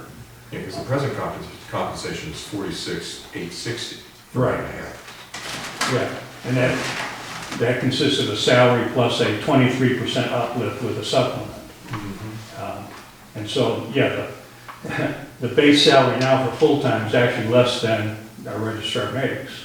Right. Yeah, so we think doing it, and we've seen other figures that you've worked on for other, for constitutional office and stuff, where you've derived a per hour amount. And we thought that was a good way of going. You know, she works 1,600 hours, that's her compensation. She makes $29.28 an hour. Got 480 additional hours. Well, you could apply the 29. We say apply 27. We're trying to be reasonable. It just seems so simple. Now, maybe it's because we've spent hours looking at it, and we've tried all different sorts of ways of you know, slicing and dicing this thing, but that just seemed to be logical. Another way of looking at it, and I had it in a footnote here, you ask somebody to work 30% more, you pay them 30% more, but we're not even asking for that. You know, that would be the simplest answer. Well, that was my point of getting that Commonwealth is now mandating another 480 hours. Right, yeah, and they have to work there. I mean, she has to show up for work, and, you know, we're not gonna put in a time clock, I don't think. But we'll make sure, It's on you to make sure she's set. That's right. Absolutely, it's our responsibility, you know, and there's no problem, she's there more than she needs to be anyway.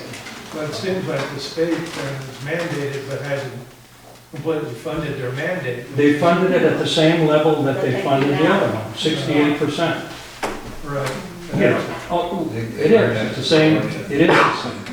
It's just, it's not the same dollar amount because they've increased the salary piece of it by 40%. Yeah, we just we chased it around and around, and that's where we came out. And like I said, you don't have to make this your life's work. You've got a simple answer. It'll make everybody happy and peace in our time. Well, what is the real number we need there? The 840480 would just be to bring the salary up. There's gonna have to be some additional funds in that column for Yeah, the supplement would be closer to 10,000 maybe. Yeah, EBRS and That's, FICA. they're saying that that's in her budget. She said she returns that much, so. I'm sorry, what did you say? I couldn't hear. No, that's in her budget now, and she's been returning that much or close to that Oh, much. yeah, a year. yes. Yeah. So do we have way more than that? So, Well, I guess what I'm saying though is that it's not really 8440 that needs to be there. It needs to be closer to 10 for salary and benefits. Well, whatever the number is, I don't know what the benefit number is. 18,000 they were suggesting. Well, if No, it's you, an additional 8 or 10. Above the, No, above the it's, 18,000. but that wouldn't go in your budget that way. I'm not. yeah, what would you adjust the line item accordingly? We would have to adjust the, Just make sure it's level funded, and you just we would have to adjust the supplement. Instead of 9,000, if you were shooting that, it would be 18,000. The way I compute it is that we're asking for 59,860. The state minimum is 45,557, so that would be her new base salary. Would be 45,557 if you're going to do it that way. And then the supplement would be 14,303 Instead of 9,000. Right. instead of 9,000. Yeah, So we go from 9,000 to, would you say 14,000? 14,303. So you're basically asking for an additional $5,000. Right. But we're saying, yeah, it's just a different way of cutting it. What we did is compared to what it's costing you now to what it would cost you under the new proposal, and that would be the 8,000. But in budget terms, yeah, you'd be doing a supplement of 14,000 or something to, on top of the base salary of 45,557. And that comes up to 59,860, and it would be, yes, if you look at it that way, it'd be 5,000 over. Well, supplement. What we had anticipated. well, I have a question. If you're working 3 days a week, with a certain workload, and you go to 5 days, that's 2 extra days a week, you get the same amount of work done? Is that what we're saying? That's not what the state is saying. The state is saying this is a full-time job. They weren't able to get it done in 3 days. They need 5 days to do it. So we weren't getting it done? I'm sorry, what? So we weren't getting it done? No, We we were- were, but she was working a lot more than She should have. Yes, Yes. and also And- we weren't able to be open. I 5 think days as a we week. mentioned to you on one occasion, there was a real deep study of this whole thing done by a committee appointed by the State Board of Elections. And I think we gave you a copy. We probably gave you way too much stuff because we were all excited about it. But basically, they did the study, and they concluded that, there's just way more work that's possible to get done in 3 days. And the second thing was it's not fair to your voters if the office is only open 3 days and they want to go and register or something and they're not there. I think somebody mentioned, I heard it on a tape, that somebody said, well, gee, people can register at the DMV, what's the big deal? Every registration at the DMV comes to our registrar, and they're most often filled with errors. She has to track them down with phone and mail and all that stuff. She then has to input all the information into the Vera system, the computer system.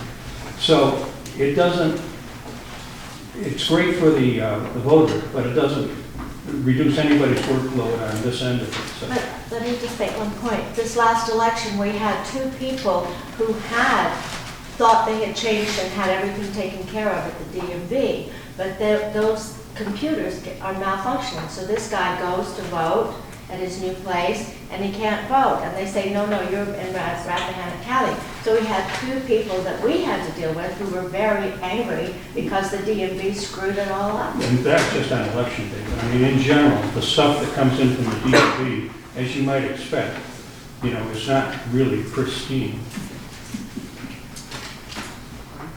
Okay. No, John, I guess to play devil's advocate just add that last year, we cut the elected official salary by 2%. So they did not get that. And none of our employees are getting a raise. And this salary is high compared to some of the deputies that work full-time. But wait a second. Deputies that work full-time? Yeah, the treasurer makes a lot more than the deputies that work I'm full-time. talking. Okay, pardon me. So I just think that before we jump, that we should take a look at the whole picture and that we should look at some of the other salaries and put a package together and look at it before we make a decision, since it's budget neutral. Yeah, I'm looking under the registrar's budget line items here. Was it 1302 registrar? Is that what we're, I don't, you know, if we're looking, if there's $5,000 that comes back from that budget every year. I don't know where it comes from, because everything in that is salaries and wages and supplements and FICA and PRS and life insurance and health insurance. Unless there's other line items there, like electoral board and officials, would come from that as well. It's just coming from the registrar, so I don't know where you're. She's got Board of Elections. I think that's where most of her refunds came from. 1301. 1301, electoral board and officials, okay. If I could interject, I think we need to stop saying none of the employees are getting the raise when we've got the county attorney in there getting the raise. We can always say except one. Okay. Except for one. Yeah, there's duties, and I don't know if we want to get into that, but I'm Well, just going to say, I think there's a shift of duties and responsibilities. Is it there that really a warrant raise that. or an increase in hours they're required to work, and you can't easily ask them to work more hours without paying? Exactly. It's that simple. Any employee I ever had that says, well, you're working 2 days a week and I need you to work 5, but I don't have any money to pay you, Yeah. they're not going to show up for the other 3 days. Yeah, it's common sense. And I wish that the state had probably, and maybe I don't understand what the state was doing, but to make a job full-time and not, in my mind, adequately fund it for full-time and putting it on the county to make up the difference. And in a small population county like here, it's puts a burden on the residents, the taxpayers of the county. And many times, the taxpayers that most are hurt are the poorest taxpayer. It's not the wealthy that are hurt, even though they may pay a higher percentage or a higher percentage of the tax. That percentage doesn't hurt their lifestyle as much as the poor. I think you're absolutely right. For what it's worth, the Board of Elections is trying to get 100% reimbursement. They had it in this year's budget, and they'll keep trying. So they were able successfully to get the part-time, full-time thing solved. And maybe over time, they can increase, you know. I hope, I think it should be funded 100%. But I agree with you. They never do. You know, But at the same time, I don't understand the state system. call your congressman. They're trying to get this through, 100%. We had a 2% salary increase that effective January 1st, right? Potentially. It may not go through. And we won't know until up to July 1st. I don't understand it. If they adopted the budget and the governor signed it, why don't they know what they're going to do? That's what I've been told, so they don't know the funding's. Revenue, state revenue? It's tied to revenue. Well, that would make sense, but that's, It is tied to that, that is what they were. well, they're broke. Close to it, they just keep coming up with new incentives to spend it on if they do find money, so. Bottom line, you can't trust them. Want to make themselves look good about making us look bad. They've been there for 20, 30 years now, and so what promise no tax increases So, and then I shove it think- down to the localities. I think it's it. I think that's it. We were going to, Reconvene at 7 o'clock? Yeah. Okay. for the public hearing. May I ask one thing? You got time to eat? Do we have to have an adjournment, or do we? I'd like to, when you do sit down and make a decision, I'd like to read it. please, if you could give us notice, because I'd like to be able to give answers to the questions, and there are a lot of them that come up, so I think we can be helpful in that. And again, thank you for all that.